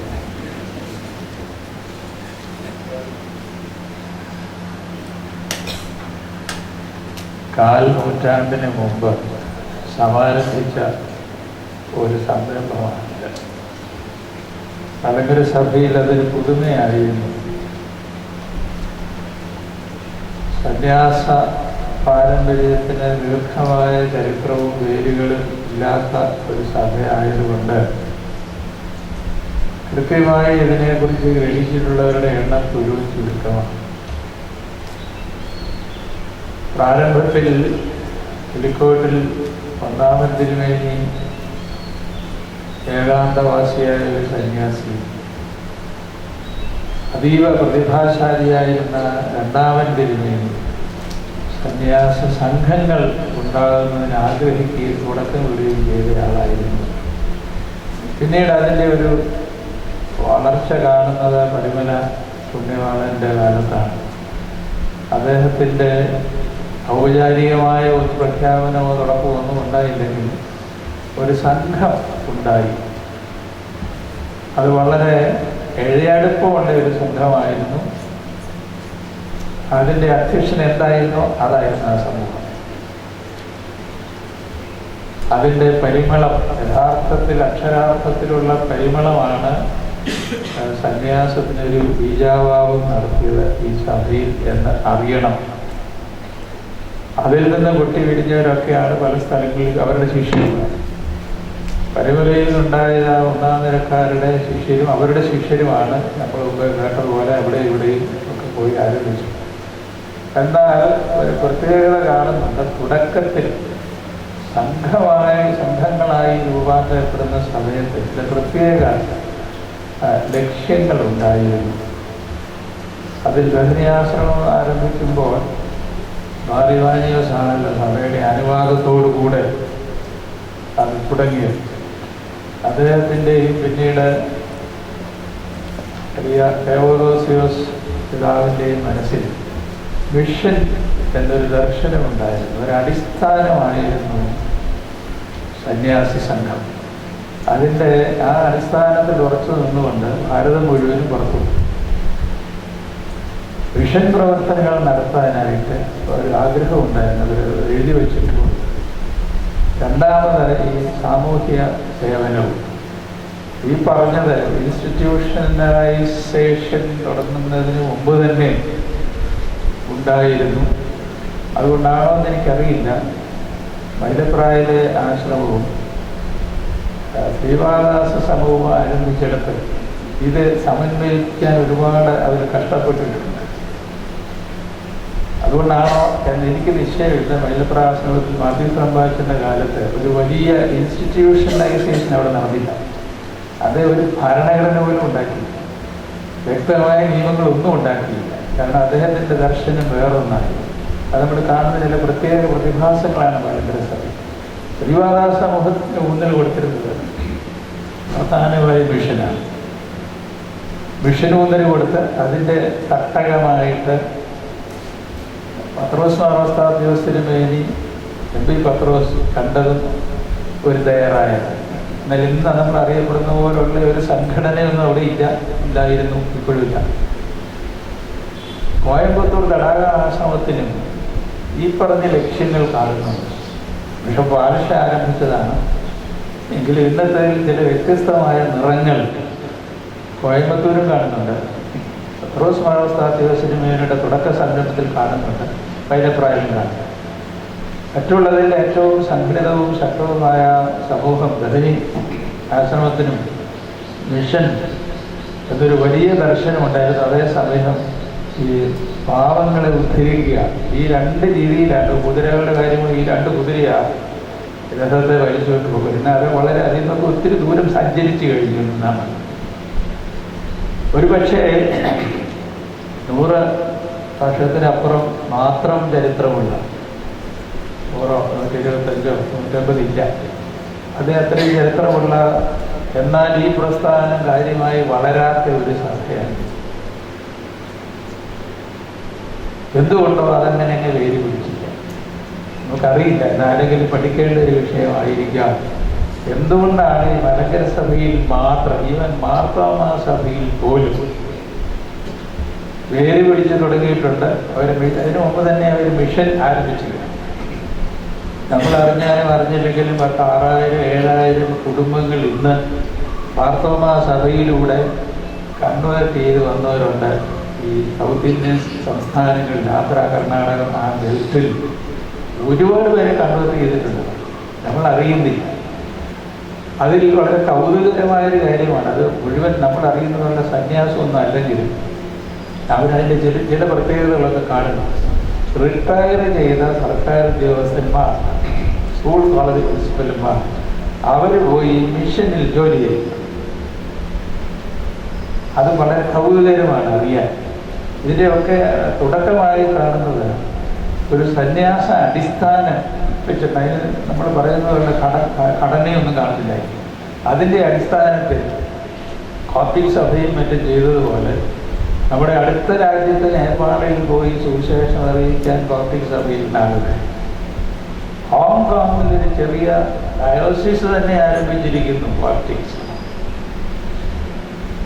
വളരെ പുരാതനമായ മലങ്കര സഭയിൽ നമുക്കിത് കുറേ കഴിയുമ്പോൾ ഒരു വാർത്തയായിട്ട് നമ്മൾ ചിലപ്പോൾ ഒരു ഡിഗ്രി തീസിസ് എഴുതുന്നവരെയാണ് പറ്റുക. അതോടെ അതിൻ്റെ കഥകളിൽ നമുക്ക് വലിയ ഇതിനെക്കുറിച്ച് വലിയ ഗ്രാഹ്യമില്ലാത്തത് കൊണ്ട് ഇങ്ങനെയൊക്കെ കാണുന്നുണ്ട്. ഈ വളർച്ച ഉണ്ടാകാത്തതിൽ തുടക്കത്തിലൊക്കെ ഒരു ഉത്സാഹം എല്ലാ സഭകളെയും ബാധിച്ചിട്ടുണ്ട്. ഇപ്പോൾ ഈ ക്ഷീണം ഇപ്പം കാണുന്ന ഈ വരൾച്ച, സന്യാസത്തിലെ വരൾച്ച ബാധിക്കാത്ത ഒരു സഭയിൽ ഭൂമിയെത്തില്ല. കത്തോലിക്ക സഭയിൽ ഏറ്റവും കൂടുതലുണ്ട്, അവിടെയാണ് ഏറ്റവും കൂടുതൽ വീഴ്ചകളുമുണ്ടാകും. പല കാര്യങ്ങളും നമ്മൾ ചിന്തിക്കേണ്ടതുണ്ട്. പല ഡയമെൻഷൻസിനെ കുറിച്ച് നമ്മൾ കേട്ടു. ഞാൻ വായിച്ചു വരികയായിരുന്നു നടരാജഗുരുവിൻ്റെ ദർശനങ്ങൾ. അദ്ദേഹം വളരെ ശക്തമായിട്ട് എഴുതിയിരിക്കും. ഈ നടരാജൻ വലിയ വിദ്യാഭ്യാസം കിട്ടിയ ആള് നാരായണഗുരുവാണ്, നടരാജഗുരുവായി അദ്ദേഹം എഴുതി പഠിപ്പിച്ചു. അദ്ദേഹത്തിൻ്റെ ഒരു ശിഷ്യനാണ് മോനി നാരായണ പ്രസാദ്, ഇപ്പോഴും ജീവിച്ചിരിപ്പുണ്ട്, വിവരമില്ലാത്ത മനുഷ്യൻ. സന്യാസികൾ, സന്യാസ സംഘങ്ങൾ, അതിനോട് ചേർത്ത് സ്ഥാപനങ്ങളുണ്ട്. ഞാൻ അദ്ദേഹം പറഞ്ഞിരുന്നത് എഴുതി വെച്ചു, എഴുതിയിട്ടുണ്ട്, പുസ്തകം കൊണ്ടുവരും. അത് വിദ്യാഭ്യാസമുള്ള ആതിര ശുശ്രൂഷയാകാൻ വേറെ എന്തെങ്കിലുമൊക്കെയാണ്. ഇപ്പം ഇതൊരു ഞാണിന്മേൽ കളി. അദ്ദേഹം പറഞ്ഞ വാക്യത നടരാജൻ, ഇതൊരു ഞാണിന്മേൽ കളിയാണ്. കാരണം സന്യാസിക്ക് വലിയ ബുദ്ധിമുട്ടാണ് ഈ മാതിരി കാര്യങ്ങളിലേക്ക് വ്യാപരിച്ച് കഴിഞ്ഞാൽ. കാരണം സന്യാസി മനസ്സ് സംസ്കരിക്കുക എന്ന് പറയുന്ന ഹിമാലയൻ ജോലി ചെയ്യുന്നയാൾ. അതേക്കുറിച്ച് നമ്മൾ കേട്ടോ. മനസ്സിനെ സംസ്കരിക്കുക എന്നുള്ള അതിക്ലേശകരമായ കർമ്മം ചെയ്യുന്നവർ ഇതിലേക്കൊക്കെ തിരിഞ്ഞു കഴിയുമ്പോഴത്തേക്ക് പിന്നെ ഞാനിപ്പോൾ വലിയ പ്രയാസം അവരുടെ പ്രത്യക്ഷമായ ലക്ഷ്യം നിലനിർത്താൻ വളരെ ബുദ്ധിമുട്ടുമെന്ന് അദ്ദേഹം ശിഷ്യന്മാരെ പഠിപ്പിച്ചിരിക്കുക. അതിന് അദ്ദേഹം ഉപയോഗിക്കുക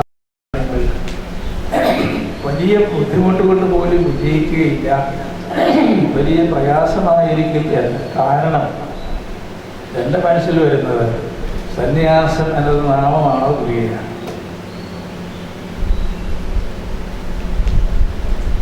ഒരുപക്ഷെ അത് വിശദീകരിച്ച് വന്നാൽ ക്രിയയിൽ ആരംഭിച്ച് നാമത്തിലെത്തുകയും ക്രിയ തുടരുകയും ചെയ്യുന്ന ഒരു പ്രതിഭാസമാണ്. തുടങ്ങുന്നത് ക്രിയയിലാണ്. കാരണം നാമം അതിൻ്റെ എന്തായിരിക്കുന്നു അതിനെക്കുറിച്ച് അറിയില്ല. പിന്നീട് അനുഷ്ഠാനങ്ങളിലൂടെയാണ് ആരംഭിക്കുക. അങ്ങനെ ക്രിയയിൽ ആരംഭിച്ച നാമത്തിലേക്ക് അതേസമയം ക്രിയ തുടരുകയും ചെയ്യുന്നു. അത് കുറച്ച് വളർച്ച എത്തിയെങ്കിൽ അതാണ് നമ്മൾ കേട്ട സംയമനം. സാഹചര്യങ്ങൾ കൊണ്ട് ഇളകിപ്പോകാത്ത നഷ്ട സാഹചര്യമാകട്ടെ, അവഹേളന സാഹചര്യം, എല്ലാവരും സന്തുലനയോടെ നോക്കിക്കാണുന്ന തെളിയത്തണെങ്കിൽ കുറച്ച് മനസ്സിൻ്റെ സംസ്കരണം വളരെ ഉന്നതമായിരുന്നു. ഇത് ഈ ഭൂമുഖത്തുള്ള സന്യാസികളിൽ, ക്രൈസ്തവ ഇതര സന്യാസികളിൽ ഹൈന്ദവ ബുദ്ധ ജൈന സന്യാസികളാണ് മുസ്ലിമിലുമുണ്ട്. അവരുടെ ചില ആദിരൂപങ്ങൾ പഠിച്ച് മതിയാകുകയില്ല. ധർമ്മശാലയിൽ പോയി അദ്ദേഹത്തെ കണ്ടു. അവരുടെ എവിടെ നോക്കിയ ശ്രീലങ്കയിലൊക്കെ വലിയ ശക്തമാണ്, അവർ രാഷ്ട്രീയത്തിലൊക്കെ ഇടപെടുന്ന ബുദ്ധസന്യാസിമാർ. അതുകൊണ്ടുള്ള പ്രശ്നമൊക്കെ ഉണ്ട് ശ്രീലങ്കയിൽ. ശ്രീലങ്കയിലെ മുഴുവൻ വഴക്കിൻ്റെയും കാര്യങ്ങൾ 90% ബുദ്ധ സന്യാസികൾ. പക്ഷേ അതിനകത്ത് നല്ല ഉത്തമരായ സന്യാസികളുണ്ട്. അത്രയും ഒരു പരിവ്രാജകൻ എന്ന് പറയുന്ന ഒരൊറ്റ കുഞ്ഞ് നമ്മൾ നോക്കില്ല, സത്യമല്ല, ഞാനുമില്ല, ആരുമില്ല. വളരെ ഉത്തമരായ സർവസംഘ പരിത്യാഗികളെ പരിവ്രാജകരായ സന്യാസിമാർ ഇന്നുണ്ട്. ഒരുപക്ഷെ ഇത് മതവിശ്വാസങ്ങൾക്ക് അതീതമായി പോകും. ചില വളരെ ഉള്ളിൽ ആഴത്തിൽ പഠിച്ചു എന്നാൽ മതഭേദമില്ല. ഇതാണ് എൻ്റെ അറിവിൽപ്പെട്ടത്. വളരെ ആഴത്തിൽ പഠിച്ചു എന്നാൽ സന്യാസത്തിൻ്റെ തത്വത്തിന് മതഭേദമേ ഇല്ലാത്തവരെല്ലാവരും. ഇതൊരു വലിയ തിരിച്ചറിവാണ്. ഹൈന്ദവ സന്യാസിമാരിൽ വളരെ നല്ല സന്യാസിമാരുണ്ട്, മഹാകള്ളന്മാരുണ്ട്, പ്രൊഫഷണൽ സന്യാസിമാരാണ് കൂടുതൽ. ഇത് കടകാലുവേണ്ട പ്രൊഫഷണൽ സന്യാസ്തരുണ്ട് കൂടുതൽ. കണ്ട സന്യാസി പോലെ നല്ലപോലെ സംസാരിക്കും. ചിലർ ഒന്നിലും ഇടപെടുകയില്ല, ആദ്യം പറയുകയില്ല. ചിലപ്പോൾ 2-3 വർഷം ഉണ്ടാതിരിക്കുന്നവരെ കുറിച്ച് കേട്ടു. ക്രൈസ്തവ സന്യാസിമാരെങ്കിലും ഇതിനെക്കുറിച്ചൊന്നും വലിയതായി അറിവോ അനുഭവമോ ഇല്ലാത്ത എല്ലാവരും ഞാൻ പറയുന്നില്ല. പരമല പുണ്യവാളനെ നന്നായി അറിയാമായിരുന്നു ഈ പറയുന്നത്. ഈ സഭയിൽ ഏറ്റവും അധികം പൗരസ്ത്യ ക്രൈസ്തവ സന്യാസത്തെ കുറിച്ച് മനസ്സിലാക്കിയ ഒരാളാണ് പരമല പുണ്യവാളൻ. അദ്ദേഹത്തിന് സമശീർഷരായി ആരും ഉണ്ടായിട്ടില്ല അതിനുശേഷം.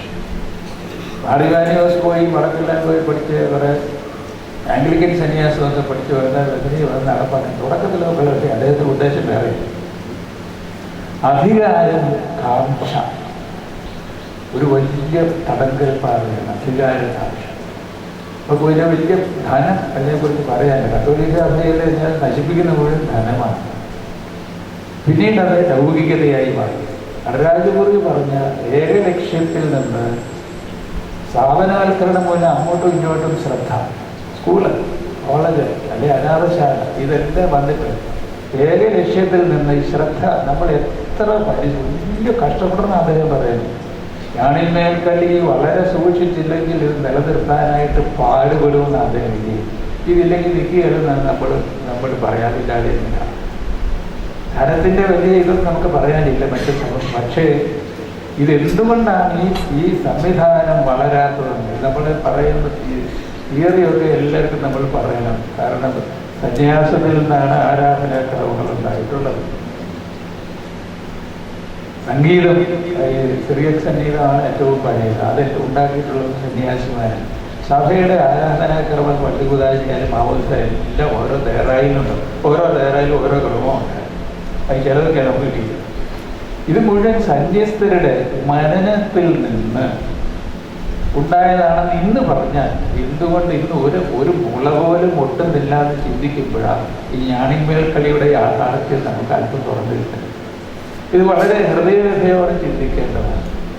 ഈ വളരാത്ത ഒരു ചെടി നട്ടിട്ടുണ്ട്, വളരുന്നില്ല. പ്രവചനം പറയുന്നതിൽ ശിശു പ്രസവിച്ചിരിക്കുന്നു, ജനിക്കുന്നില്ല. വലിയ ഉദ്വേഗത്തോടെയാണ് പറയുക. എന്താണ് ഈ ചെടി വെച്ചിട്ട് വളരാത്തത്? വളമില്ലായ്മ, വെള്ളമില്ലായ്മ, മുള്ളിലിടെ വീണിട്ടോ, ചൂട് കൊണ്ടോ, എന്താ ഇത് വളരാത്തത്? ഇതെല്ലാം കാരണമായിരിക്കാം. നമുക്ക് വർഷത്തിൽ ഒരിക്കലൊന്നും കൂടാനായിട്ട് ഇപ്പോൾ ഇങ്ങനെ ഒരു കൂട്ടമുണ്ട്. പരിശുദ്ധ വടശ്ശേരി തിരുമേനിയുടെ പെരുന്നാളിന് ഒരു കൂട്ടമുണ്ട്. പരമല പെരുന്നാളുണ്ടോ നമുക്കറിയാം, ഉണ്ടോ? എനിക്ക് കാണുമായിരിക്കാം. ഇങ്ങനെ ചില ഊഴികരൊക്കെ മാത്രമേ നമുക്കുള്ളൂ. അതിൽ തന്നെ ഇതുവരെ കണ്ടുവരുന്നത് എങ്ങനെ അറിവിന്യമായിട്ട് പറയാം, സ്വയം വിമർശനാത്മകമായി പറയും. ഈ 1.5 ദിവസം ഇതിനകത്ത് മുഴുവൻ സമയം പങ്കെടുക്കുന്ന എത്ര ആളുണ്ട്?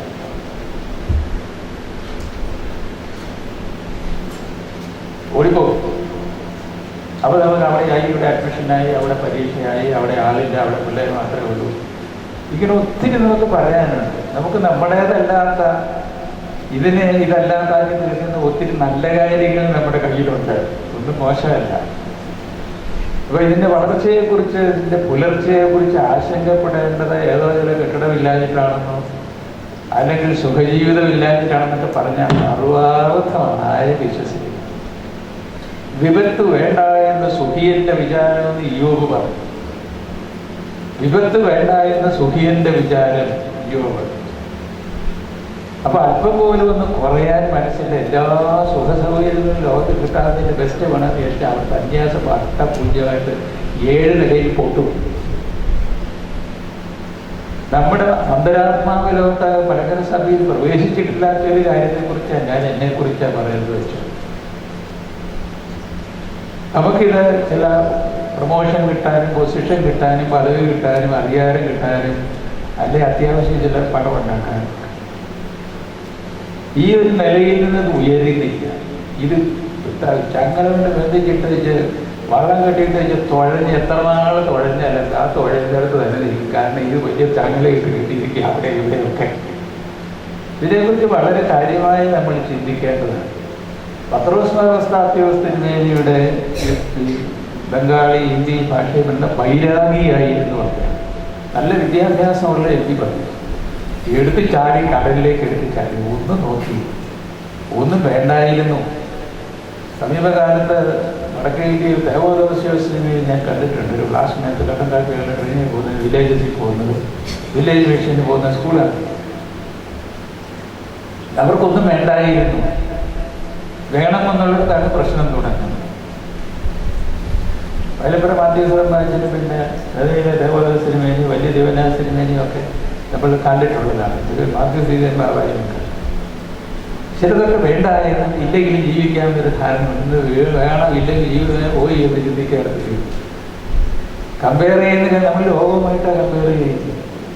ലോകവുമായിട്ട് കമ്പാരിസൺ, മനുഷ്യനുമായിട്ട് പോലും അല്ല, ലോകവുമായിട്ടൊക്കെയാണ് കമ്പാരിസൺ.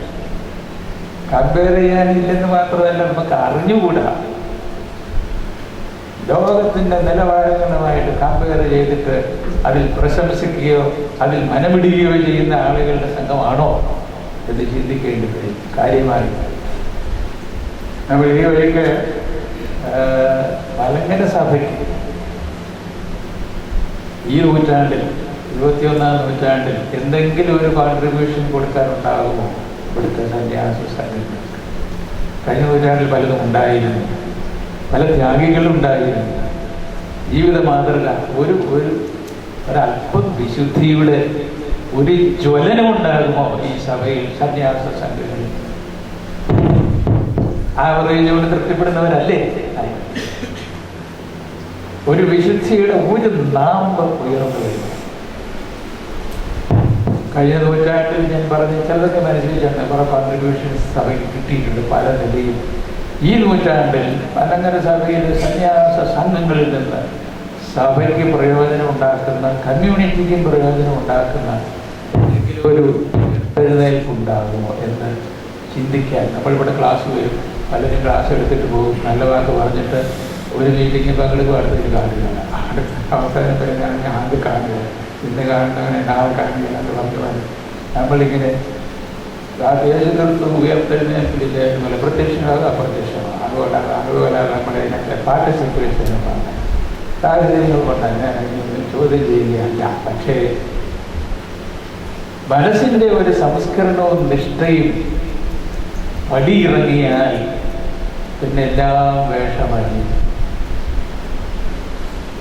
അധികാരത്തിൻ്റെ പുറകെ പോകുന്നവർ, ധനം അന്വേഷിച്ച് പോകുന്നവർ, യേശുക്രിസ്തുവിനെ തേടുന്നവരുടെ കാര്യം നമ്മൾ കേട്ടു. അവർക്കൊരു ലക്ഷ്യമുണ്ടായിരുന്നു, ലോകാര്യായാലും എന്തായാലും അവർ അന്വേഷിച്ചുകൊണ്ടേയിരുന്നു. ഞാൻ ഇപ്പോൾ പറഞ്ഞ നടരാജഗുരു അവർക്ക് സമാധിയാകുന്നതിന് പല രീതികളുണ്ട്. 4-5 രീതിയിലാണ് സമാധിയാണ്. ഇഷ്ടമുള്ളപ്പം പറ്റും. ഇരുന്നങ്ങനെ വെള്ളത്തിലാണെങ്കിൽ വെള്ളത്തിൽ ഇരുന്ന് വരും. നമ്മുടെ എന്താ കഴിഞ്ഞ പ്രാവശ്യം വന്ന സ്വാമി അതാണ് പറഞ്ഞത്, ഞാൻ ഗംഗയിൽ പോയി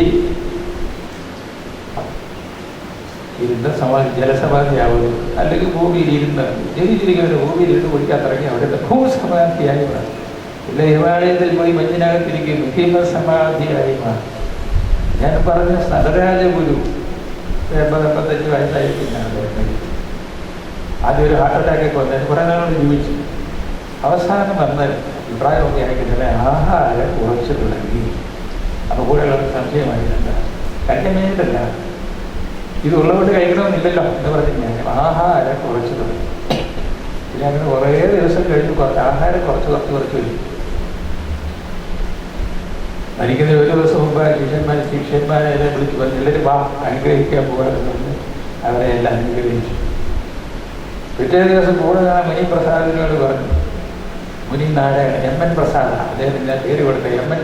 മുനി നാരായണ പ്രസാദായി എന്നെ ഇരുത്തണമെന്ന് പറഞ്ഞു. കർഷകരോട്ട് ഇരുത്തി കഴിഞ്ഞപ്പോൾ ഡോക്ടർ പറഞ്ഞ അവസാനമൊക്കെ ആകാൻ പോകാം, ഓക്സിജൻ കൊടുക്കാറുണ്ട്. അപ്പം നാരായണ പ്രസാദ് ചോദിച്ചു, അതുകൊണ്ട് എന്താ പറയുന്നത്, ഒരു 3-4 മണിക്കൂറുടെ എന്തെങ്കിലും വേണ്ട. അപ്പോൾ ഇരുന്നാലും ശ്വാസഗതി ശരിയാവില്ല, അതുപോലെ കിടത്തി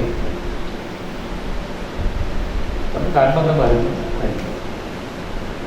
അപ്പൊ ഇഷ്ടമുള്ള സമയം വരുന്നതിനെ കുറിച്ച് ഭയമില്ല എന്ന് മാത്രമല്ല, വേറൊരു കണക്കുകൂട്ടലാണ് ശരീരത്തെയും ആരോഗ്യത്തെയും പണത്തെയും അധികാരത്തെയും കുറിച്ചുള്ള അവരുടെ അണ്ടർസ്റ്റാൻഡിങ് വളരെ വ്യത്യസ്തമാണ്. ഈ അറിവുള്ള ആളായിരുന്നു, ഒത്തിരി പഠിച്ച ആളായിരുന്നു, നിങ്ങളൊക്കെ പഠിച്ച ആളായിരുന്നു നടരാജൻ.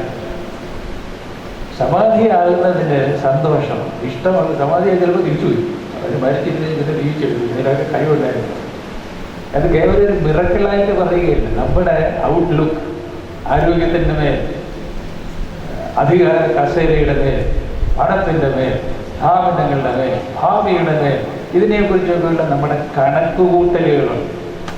അതൊരു ഭാഗത്ത്. ഏത് ദോഷം ഉണ്ടാകാൻ പാടില്ല സന്യാസിമാരെ കൊണ്ട്. ഉണ്ടായിട്ടുണ്ട്. വാഴക്കാടുകൾ പലതും നോക്കിയാൽ കാണാം. ചില ബ്ലാക്ക് ഹോൾസ് എന്ന് ഫിസിക്സിൽ പറയുന്ന പോലെ ചില ബ്ലാക്ക് ഹോൾസ് കാണാം. ഇത് വളരെ ദോഷം ചെയ്യും. സഭയ്ക്ക് ദോഷം ചെയ്യും, സന്യാസ സമൂഹങ്ങൾക്കും ദോഷം ചെയ്യും. അതുകൊണ്ട് വളരെ വളരെ അതിനെക്കുറിച്ച് നമ്മൾ പ്രാർത്ഥിക്കുകയും ഒരു വഴിതെറ്റലുകൾ ഉണ്ടാകുക, ബ്ലാക്ക് ഹോൾസ് ഉണ്ടാകാതെ ചരിതവും ചരിത്രവും സംശുദ്ധമായിരിക്കട്ടെ.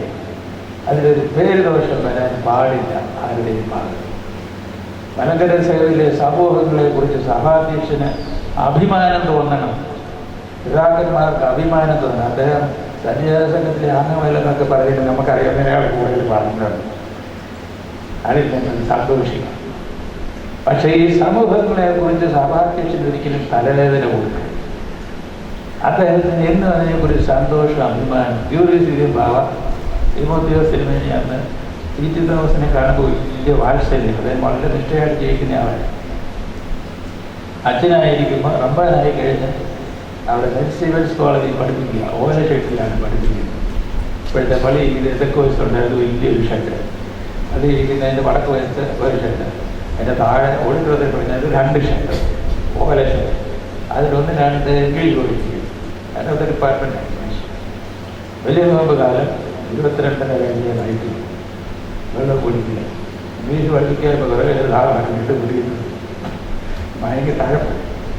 ഒരു പേടിയില്ല, മിണ്ടത്തില്ലെന്നുള്ളൂ. കല്ല് വരടി കണ്ണീട് മേടി കുടിക്കുന്നൊന്ന് നോക്കും. അതോടെ എല്ലാം ചെയ്യുന്നത് എനിക്ക് പറ്റിയില്ലെന്ന് മേടി കൊടുക്കുന്നു മാറ്റം പറയും. ഞാൻ തന്നെ അത്ഭുതപ്പെട്ടു പോയി, എങ്ങനെ ഈ സംയമനം സാധിച്ചു. അങ്ങനെ തിളച്ചു പതിയൊന്നുമില്ല, എല്ലാ കണ്ടാലും അല്ലെങ്കിൽ. അപ്പൊ ഇത് സന്യാസിന്റെ ഒരു ഭാഗമാണ്. ഒരുപാട് ബഹളം ഉണ്ടാക്കുന്ന സന്യാസിന്റെ ഭാഗമാണോ? അല്ലെങ്കിൽ എനിക്ക് ഇത്രയും പണമുള്ളത് കൊണ്ട്, എനിക്ക് അധികാരമുള്ളത് കൊണ്ട്, സ്ഥാപനങ്ങളുള്ളത് കൊണ്ട് എന്ന് പറഞ്ഞാൽ നമ്മുടെ ഇതിൽ നിന്ന് അകന്നകന്നകന്നകന്ന് നമ്മൾ ഇത് വലിച്ചുകൊണ്ട് പോകും പല ഭാഗത്തേക്ക്. അതിൽ ദുഷിപ്പുകൾ ഉണ്ടാകാം. വെറുതെ ഇരിക്കാൻ പാടില്ല. വെറുതെ ഇരുന്നിട്ടില്ല ഒരു സന്യാസി. മരുഭൂമിയിലിരിക്കുന്നത് ഒറ്റയ്ക്ക് ഈഹിതായിട്ടാണ്, വെറുതെ ഇരുന്നിട്ടില്ല. ചെറിയ സന്യാസമാണ് ഏറ്റവും എക്സ്ട്രീം വരെ പോയിട്ടുണ്ട്. മറ്റുള്ളവരുടെ കഥയെ അപകരിക്കുക, അച്ഛൻ്റെ സിഗ്നൽ കിട്ടി, ഞാൻ വേണ്ടാതിന് അംഗീകരിക്കില്ല. ചില കാര്യങ്ങൾ മനസ്സിൽ അങ്ങനെ പറഞ്ഞു പോയി എന്ന് മാത്രം. എങ്കിലും ഈ കൂടിവരവ് ഇങ്ങനെയൊക്കെ ഒന്നിച്ച് ചിന്തിക്കാൻ ഒരു അവസരം ഉണ്ടാകുമല്ലോ എന്നതുകൊണ്ട് മാത്രം ഞാൻ എന്നോട് പറയുന്നില്ല. അറിയപ്പെട്ടുണ്ടെങ്കിൽ തിരിച്ചെടുക്കുക.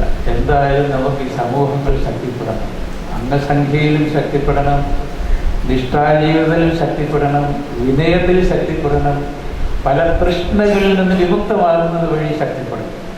അതിന് ദൈവം ഇടയാക്കട്ടെ. നന്ദി.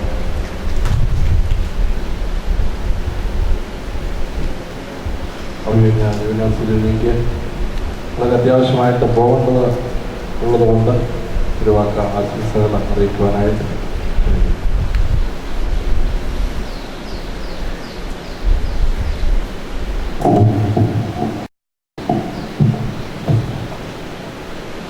ത്രിയേക ദൈവത്തിൻ്റെ വലിയ നാമത്തിന് മഹത്വം ഉണ്ടാവട്ടെ.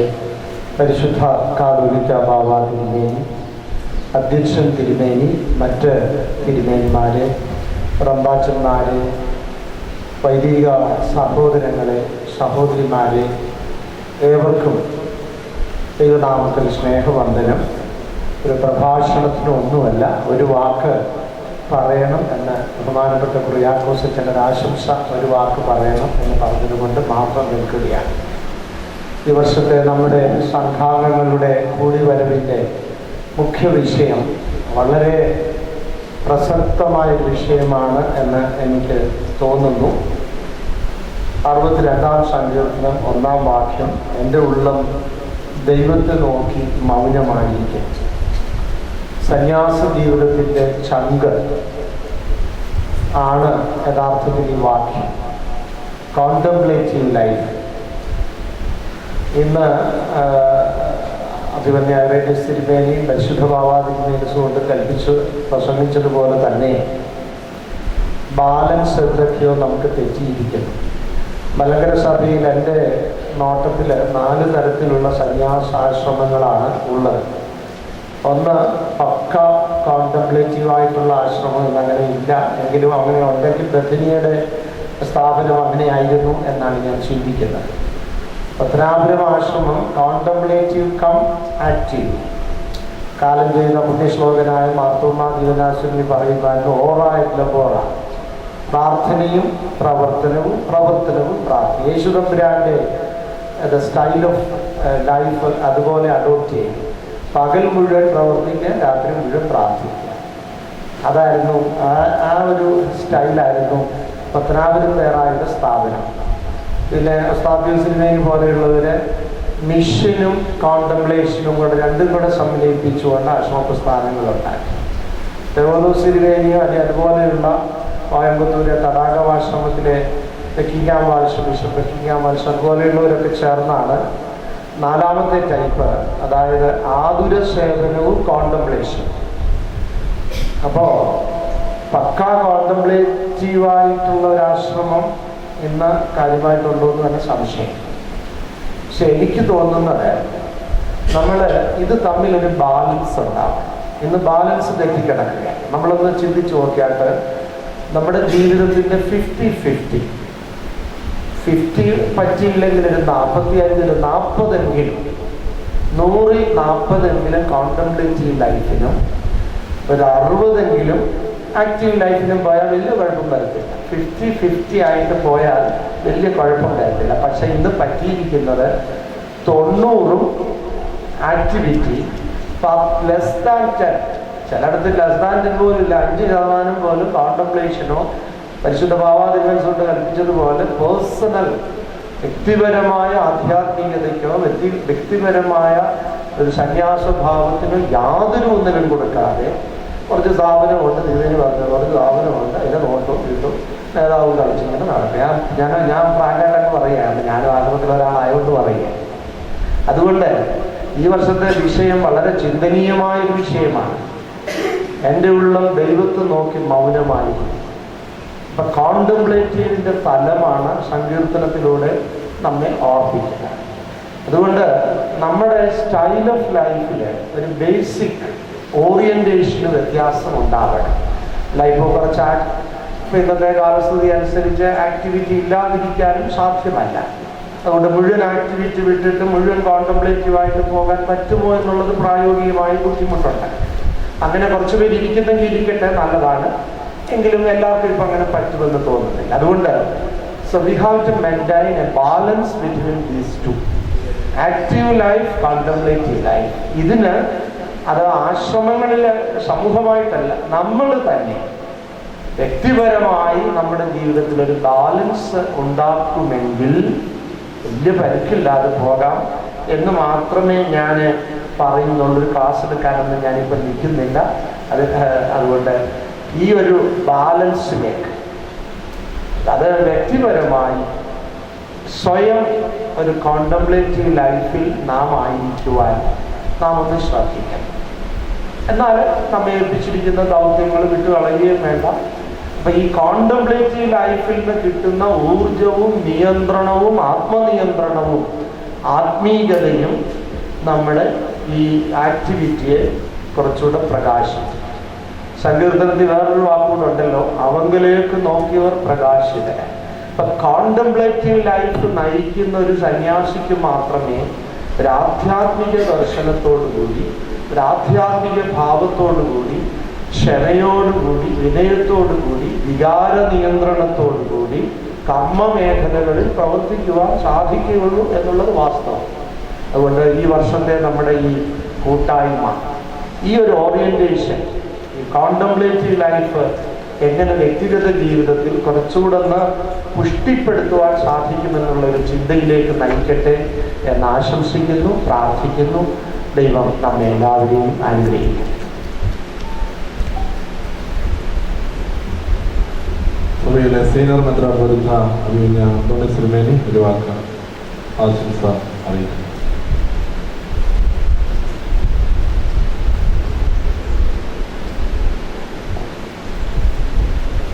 ദൈവതിരുനാമത്തിന് മഹത്വം ഉണ്ടാകും. പരിശുദ്ധ പാദത്തിന് അഭ്യുന്നരായ പിതാക്കന്മാരെ, വന്നിരായ അമ്പാച്ചന്മാരെ, വന്നിരായ വൈദികരെ, ബ്രദേഴ്സ്, സിസ്റ്റേഴ്സ്, ഈ വർഷത്തെ സന്യാസിനിമാരുടെ ഈ കൂടിവരവിൽ സംബന്ധിക്കുവാനിടയായതിൽ ദൈവത്തെ ശ്രമിക്കും. ആരെയാണ് സന്യാസി എന്ന് വിളിക്കേണ്ടത്? കല്യാണം കഴിക്കാത്ത എല്ലാ വൈദികനെയും സന്യാസി എന്ന് വിളിക്കാൻ, കല്യാണം കഴിക്കാത്ത ഓരോ സഹോദരിയും സന്യാസിനി എന്ന് വിളിക്കാം. ഇതിനെക്കുറിച്ച് വളരെ ആഴത്തിൽ പഠിക്കാൻ വളരെ വിഷയം. പരിശുദ്ധനായ ബസേലിയോസ്, വലിയമാർ ബസേലിയോസ്, 329-നും 59-നും ഇടയ്ക്ക് ജീവിച്ചിരുന്ന ബസേലിയോസ്, അദ്ദേഹം ബ്രഹ്മചര്യത്തെക്കുറിച്ച് എഴുതിയിട്ടുണ്ട്. അതിലെ ഇംഗ്ലീഷ് ഭാഷ കടും കട്ടിയാണ്. എനിക്ക് അഭിനന്ദനായ ഐറേനിയോസ് തിരുമേനിയുടെ അപേക്ഷയുണ്ട്. അദ്ദേഹം ഇംഗ്ലീഷ് ഭാഷയിൽ വ്യുത്പത്തിയുള്ള ആളാണ്. ഇംഗ്ലീഷ് ഭാഷയിൽ വ്യുത്പത്തിയുള്ള വേറൊരു മെത്രാപ്പൊലീത്തായോട് വൈദ്യരില്ലെന്നൊന്നുമല്ല ഞാൻ പറഞ്ഞു. ആ അസറ്റിസത്തെക്കുറിച്ച്, ബ്രഹ്മചര്യത്തെക്കുറിച്ച് പരിശുദ്ധനായ ബസേലിയോസിൻ്റെ ഒരു വിവരണം ഒന്ന് മലയാളത്തിലാക്കുകയോ അല്ലെങ്കിൽ ഒന്ന് സിംപ്ലിഫൈ ചെയ്ത് ഇംഗ്ലീഷിലാക്കുകയോ ചെയ്താൽ സന്യാസിനികൾക്കത് വായിച്ച് കാര്യങ്ങൾ മനസ്സിലാക്കാം. പരിശുദ്ധനായ അന്തോണിയോസിൻ്റെ ജീവചരിത്രം നോക്കുമ്പോൾ അദ്ദേഹം ദൈവവുമായിട്ടുള്ള ബന്ധത്തിൽ വളരെയധികം വളർന്നു. അതോടൊപ്പം തന്നെ ആ കാലയളവിൽ വന്നിരുന്ന കാലഘട്ടത്തിൻ്റെ ആവശ്യമനുസരിച്ച് വേദവിപരീതങ്ങൾക്കെതിരായി അദ്ദേഹം പോരാടി. പരിശുദ്ധനായ പർത്തോമിയോസിൻ്റെ കാലഘട്ടത്തിൽ അദ്ദേഹം ഒരു മിലിറ്ററി ജീവിതത്തിൽ നിന്ന്, പട്ടാള ജീവിതത്തിൽ നിന്ന് അതൊക്കെ വിട്ടിട്ട് വന്ന ആളാണ്. അദ്ദേഹം പട്ടാള ചുറ്റോട് വലിയൊരു സമൂഹത്തെ കെട്ടിപ്പടുത്ത് സമൂഹമായി സന്യാസ പ്രസ്ഥാനമാണ്. പരിശുദ്ധനായ ബസേലിയോസിൻ്റെത് നോക്കുമ്പോൾ അദ്ദേഹം ഏറെ കാര്യങ്ങൾ പഠിപ്പിച്ചു. അദ്ദേഹം പറയുന്നത് ജോലി ചെയ്യണം, ആവശ്യത്തിന് മാത്രം ഭക്ഷണം കഴിക്കണം, അധികമുള്ളതൊക്കെ ആവശ്യക്കാർക്ക് വിതരണം ചെയ്യണം. ഈ 3 പേരുടെയും കൂടെ ചേർന്നാണ് സന്യാസ പ്രസ്ഥാനം വരുന്നത്. അതിന്ന് എവിടെയെങ്കിലും കാണണമെന്ന് ചോദിച്ചാൽ എനിക്ക് കാണാൻ കഴിയില്ല. അതുകൊണ്ടാണോ സന്യാസ പ്രസ്ഥാനത്തിൽ ഒരു അംഗമാകാനെന്ന് ചോദിച്ചത്? കുറേയൊക്കെ അതുകൊണ്ട്. പരിശുദ്ധ മാത്യൂസ് ദിവ്യഭാവനോടെ ഏറെ കാലം ജീവിക്കുകയും പഠിക്കുകയും ചെയ്തിട്ടുള്ള ഒരാളാണ്. അന്ന് അവിടെ ഇവരുടെ കൂടെ ജീവിച്ചിരുന്നവരെ ആരെയും ഒരു സന്യാസി കോൺഫറൻസിന് ഞങ്ങളെ വിളിച്ചിരുന്നു. കാരണം ഞങ്ങൾ രജിസ്റ്റേർഡ് സന്യാസിമാരുണ്ടായിരുന്നു. അങ്ങനെ ഒരു ബലഹീനതയുണ്ട്. അപ്പോൾ എന്താണ് ഒരു സുപ്പീരിയർ എന്നുള്ള കാര്യത്തിന് അർത്ഥം ഞാൻ തിരുമേനിച്ച് ചോദിച്ചു. ഈ എലിയാസ് തിരുമേനി അവിടെ അച്ഛനായിട്ടുണ്ട്, ഞങ്ങൾ ഒരുമിച്ചു. അപ്പോൾ ചോദിച്ചപ്പോൾ പറഞ്ഞത് സുപ്പീരിയർ എന്ന് പറഞ്ഞാൽ ആ ആൾ പ്രാർത്ഥനയിൽ സുപ്പീരിയറായിരിക്കണം, സേവനത്തിൽ സുപ്പീരിയറായിരിക്കണം, മറ്റുള്ളവരെ സഹായിക്കുകയും സഹകരിക്കുകയും ചെയ്യുന്നത് സുപ്പീരിയറായിരിക്കണം, ക്ഷമിക്കണം. ഇന്ന് ഞാൻ കാണുന്ന സുപ്പീരിയർ എന്ന് പറയുന്നത് പൊളിറ്റിക്കൽ സയൻസിൽ ഡിഫൈൻ ചെയ്യുന്ന സുപ്പീരിയർമാരാണ്. അവർ സോവറിൻ പവർ. ഈ superior not in the habit of obedience to any other superior is sovereign. ഇത് പൊളിറ്റിക്കൽ സയൻസ് പഠിച്ച ആർക്കും അറിയാം. The superior not in the habit of obedience to any other superior is sovereign. അങ്ങനെ ഒരു സോവർണിറ്റിയും നമ്മുടെ ഇവിടെ ഇല്ല. 6-ാം നൂറ്റാണ്ടിലെ സിറിയൻ സഭ വളരെ സെലുത്ത് പോയ വിധത്തിൽ ആത്മീയമായി. അന്നാലും ഒട്ടകത്തെ നോക്കിക്കൊണ്ടിരുന്ന ഗ്രിഗോറിയോസ് ഗാമോരയ്ക്ക് ചീട്ടുപോയൊരു വാട്ടർപീസാണ്. അദ്ദേഹം പറഞ്ഞ് എനിക്ക് പറ്റത്തില്ല. വീണ്ടും ചീട്ടുന്നു. അതിനുശേഷം അത് പി സി ശാമാലിൻ്റെ രക്തപുസ്തകത്തിൽ എഴുതിയിരിക്കുന്നതായിരുന്നു. അതിനുശേഷം അദ്ദേഹം പറഞ്ഞു, മൂന്നാമത് വന്നപ്പോൾ പറഞ്ഞു, എനിക്കൊരു വർഷത്തെ അവധി വരണം. അദ്ദേഹം ഈ കാര്യങ്ങളെക്കുറിച്ചെല്ലാം വായിക്കുകയും പഠിക്കുകയും ഒക്കെ ചെയ്തു. സിറിയൻ സഭയുടെ ഔന്നത്യമായ ഒരു കാലഘട്ടമാണെന്ന് അറിവുള്ളവർ പറഞ്ഞത് വായിച്ചു. പരിശുദ്ധവാദിനെ കൽപ്പിച്ചു. പൗലോസ് മാർ ഗ്രിഗോറിയോസ് തിരുമേനിയും ബസേലിയോസ് ഗ്രിഗോറിയോസ് ബാബായുമായിട്ടുള്ള സംഭാഷണം. ബസേലിയോസ് ഗ്രിഗോറിയോസ് തിരുമേനി അന്ന് ബാബായും അനന്തരപുത്രാപോലത്തെ ഒക്കെയാണ്. ഇദ്ദേഹം ഓൾവറീസ് ചോദ്യങ്ങളൊക്കെ ചോദിച്ചു. 2 ചോദ്യങ്ങൾക്ക് ഉത്തരം പറയാൻ പറ്റിയില്ല. ഉത്തരം പറഞ്ഞത് തെറ്റാണെന്ന് പറഞ്ഞു. പൗലോസ് ലിയായ്ക്ക് പട്ടം കൊടുത്താലാണ്. അപ്പോൾ ഗലാത്യലേഖനം 1-ാം 1-ാം വാക്യം, മനുഷ്യരിൽ നിന്നല്ല മനുഷ്യനാലുമല്ല യേശുക്രിസ്തുവിൻ്റെ അപ്പോസ്തലനായ പൗലോസ്, ഈ വാക്യം എല്ലാവർക്കും അറിയാം എന്ന് പറഞ്ഞു. അതല്ല, അനന്യാസ് കൈവച്ചു, ചെറുപ്പൽ പോലെ വീണു. അപ്പോൾ ആ കൈവപ്പ് അവിടെ നിന്നാണ്. പിന്നെ ഒരു ചോദ്യം ചോദിച്ചത് എന്താണെന്ന് ഞാനിപ്പം മറന്നുപോയി. ഓരോ വിശുദ്ധനായിരുന്നപ്പോൾ ഞങ്ങളെയൊക്കെ പഠിപ്പിച്ചിട്ട് പറഞ്ഞു. അപ്പോൾ അദ്ദേഹം വേറൊരു കാര്യം കൂടെ പറയുന്നത്, ഞാൻ ഒത്തിരി വായിച്ചിട്ടുണ്ട്. ഞാൻ പറയുന്നതൊക്കെ വായിച്ചതിൽ നിന്നാണ്. എന്നാൽ ഈ പരിശുദ്ധ പിതാവ് പറയുന്നത് വായനയിൽ നിന്നല്ല. അദ്ദേഹം ദൈവവുമായിട്ടുള്ള ആ സംസർഗത്തിലാണ്. അങ്ങനെ സന്യാസി സമൂഹങ്ങൾ ദൈവവുമായിട്ടുള്ള അത്യഗാധമായ ബന്ധത്തിൽ വളരണം. എങ്കിൽ മാത്രമേ ഈ സമൂഹങ്ങൾ കൊണ്ട് സഭയ്ക്ക് ഗുണം കിട്ടൂ. അല്ലെങ്കിൽ അന്ധകാര യുഗം എന്ന് പറയുന്ന മധ്യകാലഘട്ടത്തിൽ സഭയ്ക്കുണ്ടാക്കിയ എല്ലാ വിഷയങ്ങളും സന്യാസിമാരിൽ നിന്നുള്ള അടികൊണ്ടാണ്. കുരിശുയുദ്ധങ്ങൾ ഉണ്ടായിട്ടുണ്ട്. അതിനെക്കുറിച്ചൊക്കെ പഠിപ്പിക്കുകയൊക്കെ ചെയ്യും. ആ കാലഘട്ടത്തിലും ഉണ്ടായ എല്ലാ കുഴപ്പങ്ങളും അധികവും സന്യാസിമാരും. എന്നാൽ സഭ അതിൻ്റെ അത്യുന്നതമായ നിലയിലേക്ക് ഉയർന്നു വന്നു. അതിന് സന്യാസിമാർ വളരെ പ്രവർത്തിച്ചു. നല്ല കാര്യം ചീത്തയായാൽ ഏറ്റവും കുഴപ്പമാണ്. പാലും മുട്ടയൊക്കെ നല്ല കാര്യമാണ്, നല്ല സാധനമാണ്. അത് ചീഞ്ഞാൽ നാറിൽ ചടുക്കൊന്നും ഇരിക്കാനുള്ളത്. അതുപോലെയാണ് സന്യാസിമാർ ചീഞ്ഞാൽ ഏറ്റവും വലിയ നാറ്റമാണ്. അതുകൊണ്ട് നമ്മൾ വളരെയധികം ശ്രദ്ധിക്കുക. തമ്മിലുള്ള സ്നേഹത്തിൽ വളരാൻ സാധിക്കണം.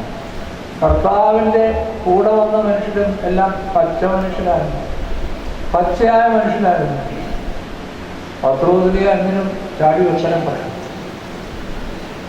യാക്കോബ് യോഹന്നാൻ ഇവനെയൊക്കെ ആകാശത്തും തീയിറക്കി കൊന്നേക്കെന്ന് പറഞ്ഞു. ശമരിയെ കൂടെ കടന്നു പോകാനായിട്ട് സമ്മതിച്ചു. പിന്നെ പറഞ്ഞു, ഞങ്ങൾക്ക് 2 പേർക്കും ഇടതും വലതും ഇരിക്കുന്ന സ്ഥാനം നൽകണമെന്ന്. കർത്താവ് അതിൻ്റെ കാര്യമല്ല, എല്ലാം അറിയാമെന്ന് ഞാനത് വിശദീകരിക്കുന്നില്ല. വിശുദ്ധ മർക്കോസിൻ്റെ സുവിശേഷത്തിൽ അവർ തന്നെ ചോദിച്ചതാണ് പറയുന്നത്. എന്നാൽ വിശുദ്ധ മത്തായിയുടെ സുവിശേഷത്തിൽ വരുമ്പോൾ അമ്മയെ കൊണ്ടാണ് ചോദിച്ചത്. അതിനെക്കുറിച്ച് ഈയിടെ ഒരു എഴുത്തുകാരൻ എഴുതി ഞാൻ വായിച്ചു. മർക്കോസിൻ്റെ സുവിശേഷം എഴുതിയപ്പോൾ കാലഘട്ടം പുറകിലാണ്.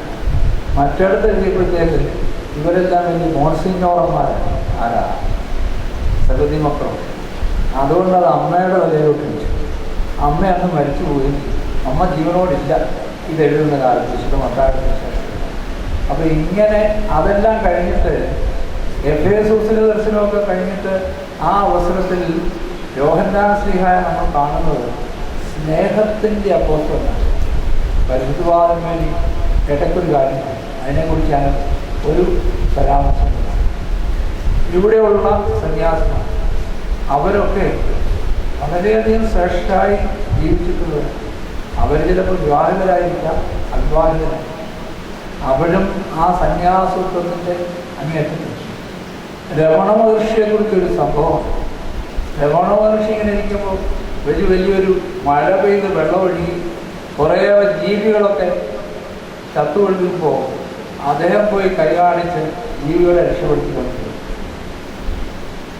അപ്പോൾ ഒരു തേളിനെയും അദ്ദേഹം രക്ഷപ്പെടുത്തി. തേളിൻ്റെ സ്വഭാവം എല്ലാവർക്കും അറിയാം. തേൾ അദ്ദേഹത്തിൻ്റെ കൈക്കൂടി. ശിഷ്യന്മാർ ചോദിച്ചു, ഗുരുവേ, ഈ തേട് കുത്തുവെന്ന് അവിടത്തേക്ക് അറിയത്തില്ലായിരുന്നു. പിന്നെ എന്തിനാ അതിനെ രക്ഷപ്പെടുത്താൻ പോകുന്നത്? അപ്പോൾ പറഞ്ഞു, എൻ്റെ കടമ അതിനെ ആ വെള്ളച്ചാട്ടത്തിൽ നിന്ന് രക്ഷപ്പെടുത്തുകയാണ്. അതിൻ്റെ ചിന്ത എന്നെ കടിക്കുകയാണ്. ഇങ്ങനെ നമുക്ക് ആർക്കെങ്കിലും പറ്റില്ല. നമുക്കറിയാം തേട് കുത്തുമെന്ന്. തേടിനെ രക്ഷപ്പെടുത്താൻ പോയാൽ കുത്തു കിട്ടുമെന്നറിയാം. ക്രിസ്തുവാനും ചോദിച്ചു അങ്ങനെ നമുക്ക് ആർക്കെങ്കിലും പറ്റുമോ? ആ ഒരു നിലയിൽ ജീവിക്കാനായിട്ട് പറ്റും. അതുപോലെ തന്നെ സന്യാസി എന്ന് പറഞ്ഞാൽ കുരിശും കുപ്പായം ഇട്ടുകൊണ്ട് മാത്രമായി. പിന്നെ ഒത്തിരി കാര്യങ്ങൾ ഭാരതീയ നിലയിൽ പറയുന്നു. വസ്ത്രത്തെക്കുറിച്ച് പറയുന്നു. ഞങ്ങളുടെയൊക്കെ ചെറുപ്പത്തിൽ മധുവായി കയറുന്ന സമയത്ത് തോല് കൊണ്ടുള്ള വേദപുസ്തകമൊന്നും തോമസ് വെച്ചിട്ടുണ്ട്. ശരിയല്ലേ? തോല് കൊണ്ടുള്ള വേദപുസ്തകമൊന്നും വെച്ചിട്ടുണ്ട്. അങ്ങനെയുള്ള പുസ്തകമൊന്നും മധുവായിലൊക്കെ കൊണ്ടുവരും. അല്ലാത്ത വല്ല പുസ്തകം അല്ല, തോല് കൊണ്ട് ഭയങ്കര പുസ്തകങ്ങൾ പ്രായമുള്ളവർക്കൊക്കെയാണ്. ഇപ്പം എല്ലാം വാക്സിൻ കൊണ്ടോ വേറെ എന്തോ പുതിയ സാധനങ്ങൾ കൊണ്ടോ. അപ്പം ഇങ്ങനെയുള്ള സാധനങ്ങളൊന്നും അടുപ്പിക്കരുത്. ഒരു ജീവിയെ കൊന്നിട്ട് അതിൻ്റെ തോലെടുക്കരുത്. നമ്മുടെ കാലയിലിടുന്ന ചെരുപ്പ് എന്തോ തോലാണ്, നമ്മുടെ ഇടയ്ക്ക് കിട്ടുന്ന ബെൽറ്റ് എന്തോ തോലാണ്. ഇതും ബെൽറ്റും ചെരുപ്പുമൊക്കെ തോലില്ലായിരുന്നു. പക്ഷെ ഇങ്ങനെ ഓരോ കാര്യത്തെക്കുറിച്ചും വളരെയധികം പരാമർശനങ്ങൾ അവിടെയാണ്. അപ്പോൾ ഇതിനെക്കുറിച്ചെല്ലാം നമ്മൾ പഠിക്കണം. പരിശുദ്ധ ബസേലിയോസ് കീവർഗീസ് ബാവ നിർമ്മാനായിരുന്ന കാലത്ത് അദ്ദേഹം അദ്ദേഹം തർജ്ജിമ ചെയ്തിട്ടുള്ള ഒരു പുസ്തകമാണ് പിതാക്കന്മാരുടെ പർദീസ. ആ പിതാക്കന്മാരുടെ പർദീസ ഇവിടെ അടുക്കൂട്ടി കോളേജിൽ നിന്ന് വന്ന സിസ്റ്റേഴ്സും അവിടെ ഇരിപ്പുണ്ട്. സിന്നാരി ഞാനത് കണ്ടിട്ടില്ല. എന്നാൽ അതിൻ്റെ ഇംഗ്ലീഷ് വേർഷൻ സാമാന്യമുള്ള എല്ലാ ലൈബ്രറിയിലും ഉണ്ട്. ആ ഇംഗ്ലീഷ് വേർഷനോ അല്ലെങ്കിൽ ആ മലയാളം കിട്ടുമെങ്കിൽ അതുകൊണ്ട് വായിച്ചാൽ ഒത്തിരി കാര്യങ്ങൾ സന്യാസ സമൂഹത്തെക്കുറിച്ച് നമുക്ക് മനസ്സിലാക്കാൻ പറ്റും. അഭിനന്ദനായ അരേന് സിനിമയോട് വീണ്ടും ഒരു അപേക്ഷയാണ് ആ പരിശുദ്ധനായ വെളിമാർ ബസേലിയോസിൻ്റെ സന്യാസത്തെക്കുറിച്ചുള്ള ആ ഇംഗ്ലീഷിലുള്ള പുസ്തകം ഒന്ന് തർജ്ജമ ചെയ്യും. എല്ലാവർക്കും മലയാളത്തിലോ സിമ്പിളായിട്ടുള്ള ഇംഗ്ലീഷിലോ ഒന്ന് കൊടുത്താൽ ഒത്തിരി കാര്യങ്ങൾ പഠിക്കാനും മനസ്സിലാക്കുവാനും സാധിക്കുമെന്നുള്ള കാര്യം ഓർപ്പിക്കുകയാണ്. നമ്മളാരും സന്യാസിമാരായെന്ന് എനിക്ക് ബോധ്യമില്ല. സന്യാസത്വത്തിലേക്ക് വളർന്നുകൊണ്ടേയിരിക്കും. രക്ഷിക്കപ്പെട്ടോ എന്ന് ചോദിച്ചാൽ രക്ഷിക്കപ്പെട്ടു. രക്ഷയുടെ ഇതിൽ വളർന്നുകൊണ്ടേയിരിക്കുന്നു എന്നുള്ളൊരു സ്ഥിതിയല്ലാതെ എല്ലാം പൂർത്തിയായെന്ന് ജീവിതകാരെപ്പോൾ പറയാനുള്ളൂ. നമ്മളാരും സന്യാസത്വത്തിന് ഒത്തിരി വലിയ അർത്ഥമുണ്ട്. ആ അർത്ഥത്തിലേക്ക് വളരണം. മറ്റുള്ളവരെ സ്നേഹത്തോട് കാണുവാൻ. സുപ്പീരിയർ എന്ന് പറഞ്ഞാൽ ശുശ്രൂഷകൾ ചെയ്യുന്നത് സുപ്പീരിയറായിരിക്കണം, അല്ലാതെ റൈറ്റ് ഓഫ് ചെയ്യുന്നത്. പല സുപ്പീരിയർമാരും പലരെയും റൈറ്റ് ഓഫ് ചെയ്യുന്ന എന്ന് പറഞ്ഞാൽ അറിയാം എഴുതി തള്ളുന്ന ആശ്രമങ്ങളും കോൺവെൻറ്റുകളും ധാരാളമുണ്ട്. 42 വർഷമായ അച്ഛനായിട്ട് 42 വർഷം കഴിഞ്ഞ് 43ാമത്തെ വർഷം. ഈ 43ാമത്തെ വർഷത്തിൽ ഞാൻ അനുഭവങ്ങളുടെ വെളിച്ചത്തിൽ പറയുകയാണ്, ഈ എഴുതിത്തള്ളലൊന്ന് നിർത്തണം. എങ്ങനെയാണ് നമ്മുടെ അടുക്കിലേക്ക് ആളുകൾ വരേണ്ടത്? അവർക്ക് കിട്ടേണ്ട സ്നേഹം കിട്ടണം, വാത്സല്യം കിട്ടേണ്ടടുത്ത് വാത്സല്യം കിട്ടണം. അതുകൊണ്ട് തെറ്റെല്ലാം കണ്ണടച്ചു പോകണമെന്ന് ഞാൻ പറയുന്നില്ല. തെറ്റ് വന്നാൽ തിരുത്തണം. നമ്മുടെ കർത്താവ് ശിഷ്യന്മാരെ എത്രവാഴ്ച തിരുത്തിയ അതുപോലെ യഥാർത്ഥമായ ഒരു സന്യാസത്തിൽ കർത്താവിൻ്റെ മാതൃക പഠിച്ചു കർത്താവാകുന്ന മോഡലിൽ നോക്കി മുമ്പോട്ട് പോകണം. അല്ലാതെ ഇതിനിടയ്ക്കുള്ള ഒരു മോഡൽ നോക്കാം. പരിശുദ്ധനായ പരിമളത്തിനെ കുറിച്ച് ഇന്നേ പറഞ്ഞു. അതിലൊരു പ്രധാനപ്പെട്ട കാര്യമുണ്ട്. ഇന്നത്തെ അമ്മമാരും അപ്പച്ചന്മാരും ഒക്കെ വന്ന് പറയും ഇവനോടൊന്നും പറഞ്ഞാൽ മനസ്സിലാകാം. ആരോടാണ്? മക്കളോട്. മക്കൾ പറയും ഈ അപ്പച്ചനോടും അപ്പച്ചനോടും ഒന്നും പറഞ്ഞാൽ മനസ്സിലാക്കാം. പരിശുദ്ധനായ കർത്താവ് സിനിമയിലേക്ക് 6ന്റെ ഒരു കരയിൽ നിന്ന് ചിലച്ച ഒരു പക്ഷി, എല്ലാവർക്കും അറിയാവുന്ന കഥയാണ്. ശബ്ദം ഉണ്ടാക്കി ഇക്കൈക്കോ എന്ന് അതിൻ്റെ ഇണക്കിലുണ്ട്. അപ്പം പെൺകിളി പറയുകയാണ്, ഞാൻ ഈ കുഞ്ഞിനെ കൊണ്ട് അങ്ങോട്ട് വരുക, അങ്ങേക്കര വരെ പറന്നു വരാനായിട്ട് എനിക്ക് സാധിക്കുമെന്ന് തോന്നുന്നില്ല. ഞാൻ താണുപോയാൽ വന്നതിനെ സഹായിക്കാം. കൂടെയുള്ളവരോട് പറഞ്ഞ സംഭവമാണ്. അപ്പോൾ അതുപോലെ സംഭവിക്കുന്നു. ആ ഇണക്കിളി വന്നിട്ട് അതിനെ താങ്ങിയെടുത്തുകൊണ്ട് പോവുകയും ചെയ്യും. ആ പിതാക്കന്മാർക്ക് പക്ഷികളുടെ ശബ്ദം തിരിച്ചറിയാനുള്ള ഒന്നായിരുന്നു. നമുക്ക് മനുഷ്യന് കിടക്കുമ്പോൾ തിരിച്ചറിയാൻ പറ്റുന്നു. പരിശുദ്ധനായ പാമ്പാടി തിന്മയുടെ കാര്യം തിന്മയുടെ പെരുന്നാളാണ്. അദ്ദേഹത്തിൻ്റെ അരമനയിൽ ഉണ്ടായിരുന്ന പട്ടി പട്ടി കുഞ്ഞുങ്ങളെ കൊണ്ട് വന്നപ്പോൾ പട്ടി വന്ന് കിടക്കുമ്പോൾ കണ്ടപ്പം പട്ടി പ്രസവിച്ചതാണെന്ന് മനസ്സിലായി. എന്തിയടി നിന്റെ കുഞ്ഞുങ്ങളെന്ന് ചോദിച്ചു. അത് നേരിട്ട് കേട്ടവർ പോലും എന്നോട് പറഞ്ഞിട്ടുണ്ട്. പുസ്തകത്തിലേക്കിട്ടുണ്ട്, നിങ്ങളൊക്കെ വായിച്ചു. ഇന്ത്യയുടെ നിന്റെ കുഞ്ഞുങ്ങളെന്ന് ചോദിച്ചു. അല്പസമയത്തിനുള്ളിൽ ആ പെൺപട്ടി പോയി അതിൻ്റെ 2 കുഞ്ഞുങ്ങളെ കടിക്കണം തിരുന്നെടുത്ത് വായിച്ചു കൊണ്ടുപോയി. പട്ടിക്കും പട്ടിയുടെ ശബ്ദവും പക്ഷിയുടെ ശബ്ദവും ഒക്കെ മനസ്സിലാക്കാൻ പറ്റും. ഇന്ന് നമുക്ക് മനുഷ്യൻ്റെ ശബ്ദം പോലും മനസ്സിലാക്കാൻ പറ്റും. ഞാൻ ഉൾപ്പെടെയുള്ള കാര്യങ്ങൾ ആരെയും കുറ്റപ്പെടുത്തി പറയും. അതൊന്ന് മനസ്സിലാക്കാൻ നമുക്ക് സാധിക്കണം. ഓരോ അംഗത്തെയും സ്നേഹത്തോടെ കരുതലോടുകൂടി കൊണ്ടുപോകാൻ ഓരോ സ്ഥാപനവും. അതുപോലെ തന്നെ ഇന്നിപ്പോൾ ഒരാളോ രണ്ടാളോ ഒരു വീട്ടിലുണ്ട്. സന്യാസത്തിനെ കുറിച്ച് വേറെയും ചിന്തിക്കേണ്ട കാര്യമുണ്ട്. വൈധവ്യത്തിലേക്ക് വന്നിട്ടുള്ളവരെയോ അങ്ങനെയുള്ളവരൊക്കെ ഓരോ സ്ഥലത്ത് ഉണ്ടായിരുന്നു, ഇവിടെയും ഉണ്ടായിരുന്നു. വൈധവ്യത്തിലേക്ക് വന്ന ആൾ സന്യാസിനിയാണ്. അങ്ങനെ ഉള്ള ആളുകളെയും കൂടെ ഈ ഒരു സരണിയിലേക്ക് കൊണ്ടുവരണം. അതുകൊണ്ട് 4-5 വർഷം ഒരുമിച്ച് ജീവിച്ചു, ഇനി ഈ ജീവിതം വേണ്ട, അതുകൊണ്ട് ഞങ്ങൾ ഡൈവേഴ്സായിരിക്കും കൊണ്ടുപോകാൻ പറയണ്ട. അങ്ങനെയുള്ളവരെയൊന്നും എടുക്കാനില്ല. യഥാർത്ഥമായ ആ ഒരു ജീവിതത്തിലേക്ക് വരുന്ന പല വ്യക്തികളുമുണ്ട്. അങ്ങനെയുള്ളവരെയൊക്കെ ഒന്ന് കൈക്കൊണ്ട്, അതുപോലെ തന്നെ വിദ്യാഭ്യാസം പൂർത്തിയായി വിവാഹത്തിന് സമയങ്ങളുണ്ട്, അങ്ങനെയുള്ളവർക്കൊരു നല്ല പരിശീലനം കൊടുത്ത് ഈ സന്യാസിനി പ്രസ്ഥാനങ്ങൾ സ്ത്രീകൾക്ക് പുരുഷന്മാർക്ക് ഇതൊക്കെ ചെയ്യേണ്ടതാണ്. അല്ലാതെ സന്യാസി ആകാൻ ആളില്ല എന്ന് പറഞ്ഞ് കരഞ്ഞുകൊണ്ടിരുന്നിട്ട് ഒരു കാര്യം, സന്യാസിനി ആകാൻ ആളില്ലെന്ന് പറഞ്ഞുകൊണ്ട് കരഞ്ഞുകൊണ്ടിട്ട് ഒരു കാര്യമില്ല.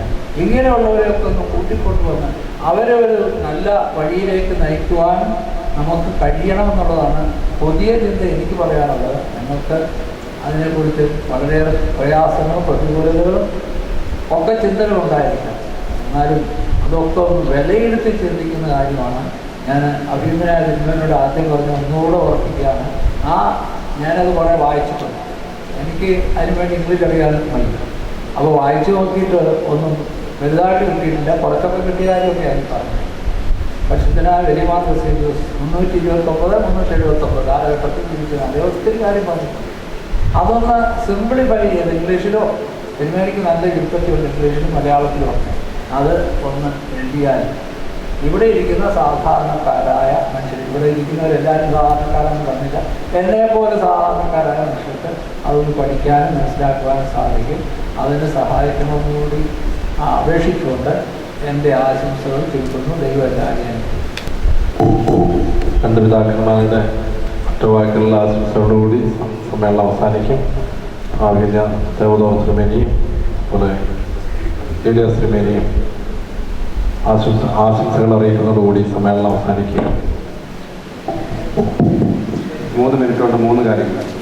ഒന്ന്, നമ്മുടെ ഈ പ്രസ്ഥാനത്തിൻ്റെ അധ്യക്ഷനായ ഐറേനിയസ് മിസ്റ്റിസിസത്തിൽ ഡോക്ടറേറ്റ് കിട്ടിയെന്നുള്ളത് നിങ്ങളൊക്കെ അറിഞ്ഞില്ല, എനിക്ക് അറിഞ്ഞുകൂടാ. അദ്ദേഹത്തിന് അത് കിട്ടി. ഇപ്പോഴാണ് പാഠ്യപുസ്തകത്തിൽ അധ്യക്ഷസ്ഥാനത്തിന് യോഗ്യനായത്. കാരണം ആ മണ്ഡലത്തിൽ നല്ല വിൽപ്പത്തി നേടിയ ഒരു വ്യക്തി എന്നുള്ള നിലയിൽ അത് നല്ലൊരു കയ്യിൽ കൊടുക്കാം. രണ്ടാമത്, ആശ്രമ പ്രസ്ഥാനത്തിൽ ഒരു വരൾച്ച ഉണ്ടെന്ന് പരിശുദ്ധ ബാബാതിരുമേനി ഓർമ്മിച്ചു. എന്താ കാരണം? ഒരു ഗുളിയെ പറ്റി പറയാം. ശരീരബോധം കൂടി ആത്മബോധം കുറഞ്ഞു. അതാണ് പ്രധാന പ്രശ്നം. ശരീരബോധം കൂടുതലാണ്, ആത്മബോധം വളരെ കുറവാണ്, അല്ലെങ്കിൽ തീരെ കുറഞ്ഞുകൊണ്ടിരിക്കുന്നു. ഇതിൽ രണ്ടിനകത്തും ഈ ഇവിടെ പറഞ്ഞ എല്ലാ കാര്യങ്ങളും ഉൾപ്പെടുത്താൻ സാധിക്കും, ശ്രദ്ധിക്കുന്നില്ല. മൂന്നാമത് എന്താ പറഞ്ഞത്? വിലാപത്തിൻ്റെ പ്രവാചകൻ യെരമ്യാ പ്രവാചകൻ പറഞ്ഞ 2 വാക്ക് പറഞ്ഞു. ഗിലെയാദിന് സുഗന്ധയിലുമില്ലയോ, അവിടെ വൈദ്യനില്ലയോ, ജനത്തിൻ്റെ പുത്രിക്ക് രോഗശമനം വരാത്ത എന്തുകൊണ്ട്, ഈ വരൾച്ച മാറാത്ത എന്തുകൊണ്ട്? അതിന് മറുപടി 9-ാം അധ്യായം 1-ാം വാക്യം. എൻ്റെ ജനത്തിൻ്റെ നിഹിതന്മാർ നിമിത്തം രാവും പകലും കരയേണ്ടതിന് എൻ്റെ തല വെള്ളവും എൻ്റെ കണ്ണീരോടുമായിരുന്നു എനിക്ക് കൊള്ളമായിരുന്നു. കണ്ണീരോടുകൂടി പ്രാർത്ഥിക്കുക ദൈവത്തിൻ്റെ.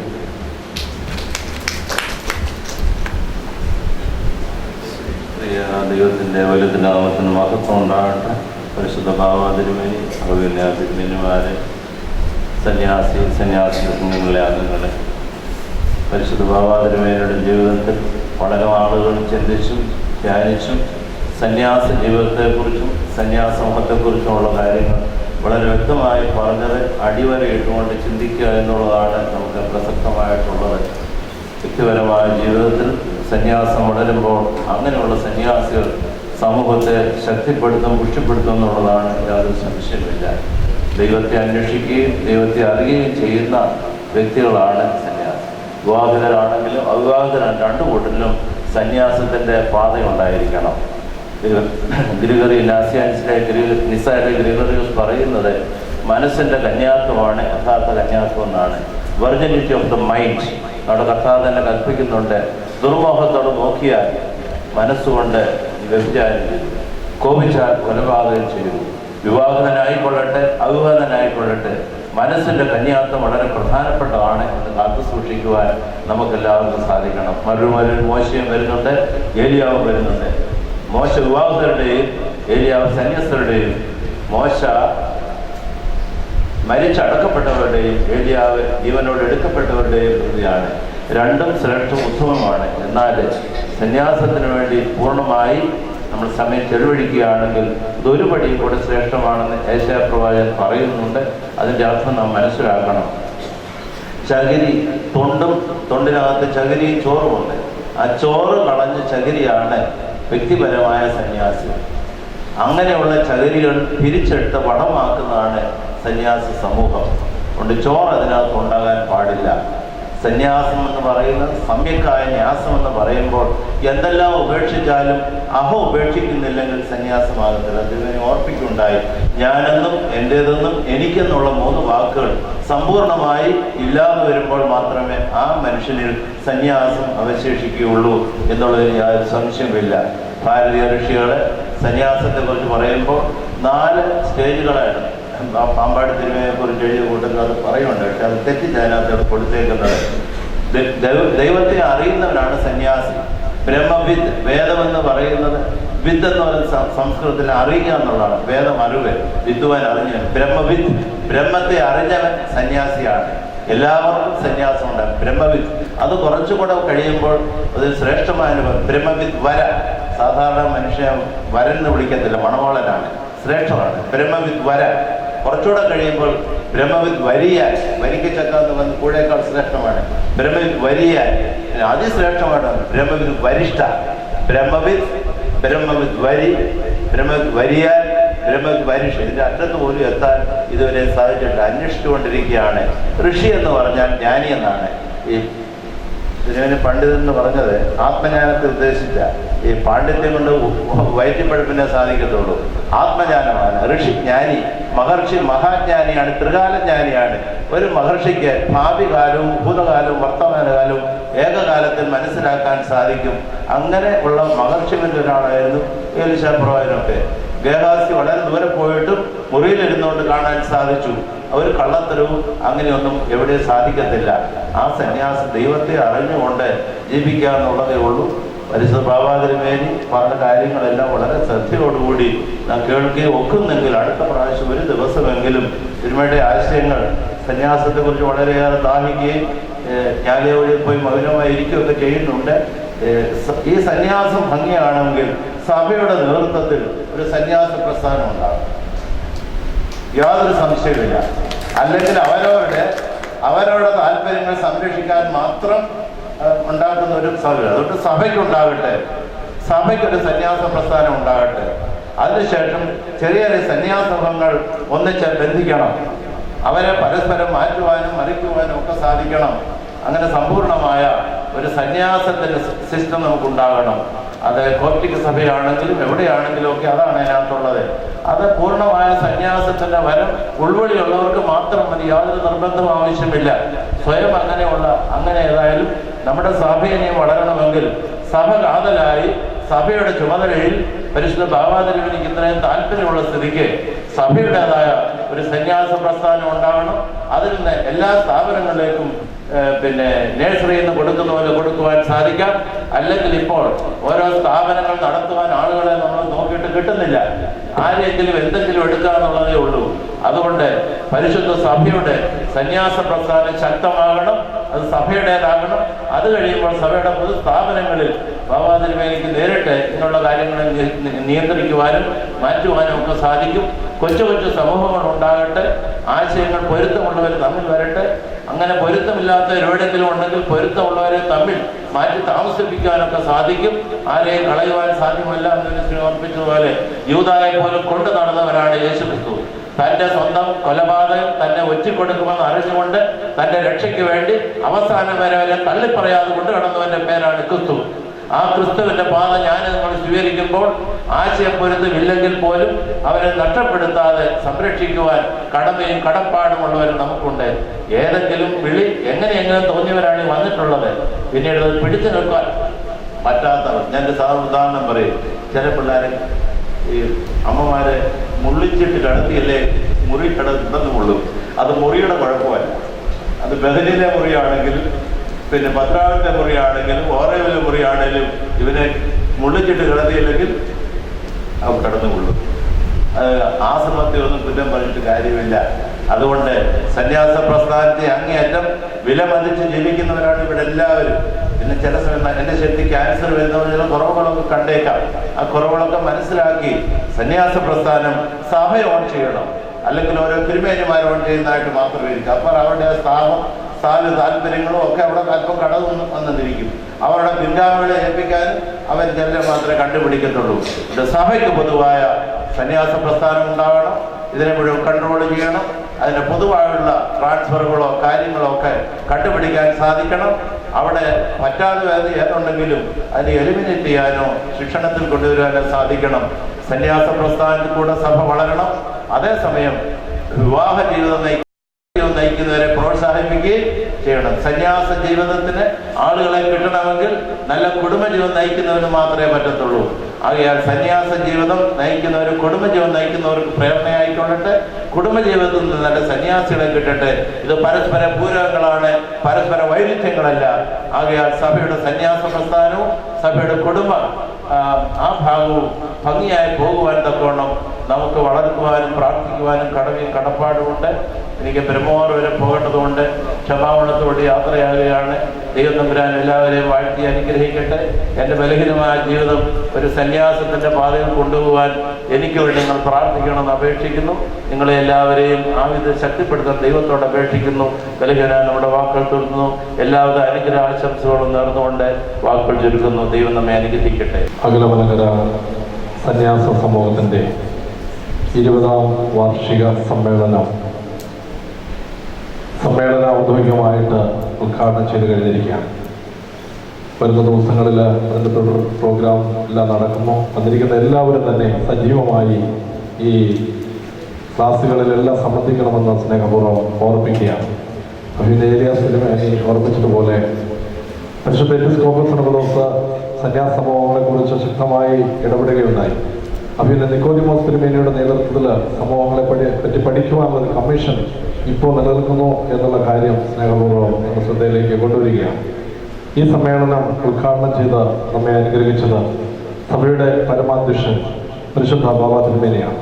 തിരുമേനിയെ ആദ്യമായിട്ടാണ് സന്യാസ സമൂഹത്തിൻ്റെ മീറ്റിങ്ങിൽ സംബന്ധിച്ച് നമ്മെ അനുഗ്രഹിക്കുന്നത്. തിരുമേനിയോട് പ്രസ്ഥാനത്തിൻ്റെ പേരിലുള്ളതായ എല്ലാ നന്ദിയും സ്നേഹവും കടപ്പാടും അത്രിപാദങ്ങളിൽ ഈ സമയത്ത് അറിയിക്കുന്നു. ആശംസകൾ അറിയിച്ച് നമ്മെ അനുഗ്രഹിച്ച എല്ലാ പിതാക്കന്മാരോടും ഒറ്റവാക്കിൽ നന്ദി അറിയിക്കുന്നു. പ്രസ്ഥാനത്തിൻ്റെ വൈസ് പ്രസിഡന്റ് അവഗൻ റമ്പാച്ചൻ, കടന്നു വന്നിരിക്കുന്ന മുന്നേ റമ്പാച്ചന്മാർ, വൈദിക ശ്രേഷ്ഠത, സിസ്റ്റേഴ്സ് എല്ലാവരോടുള്ളതായ നന്ദി അറിയിക്കുന്നു. സമ്മേളനം അവസാനിച്ചിരിക്കുന്നു. പരിശുദ്ധ ബാബാ തിരുമേനി ഇപ്പോഴ് ആശീർവാദം നൽകുന്നതാണ്. ഉടൻ തന്നെ സന്ധ്യ നമസ്കാരം ആരംഭിക്കുന്നു. ദൈവത്തിൻ്റെ സ്നേഹവും ഏകജാതനായ പുത്രൻ്റെ കൃപയും പരിശുദ്ധ റൂഹായുടെ സമൃദ്ധവും ആവാസവും എല്ലാവരോടും കൂടെ ഇപ്പോഴെല്ലാം ഇപ്പോഴെൻ്റെ മുന്നേറ്റവും ഉണ്ടായിരിക്കുമാറാകട്ടെ.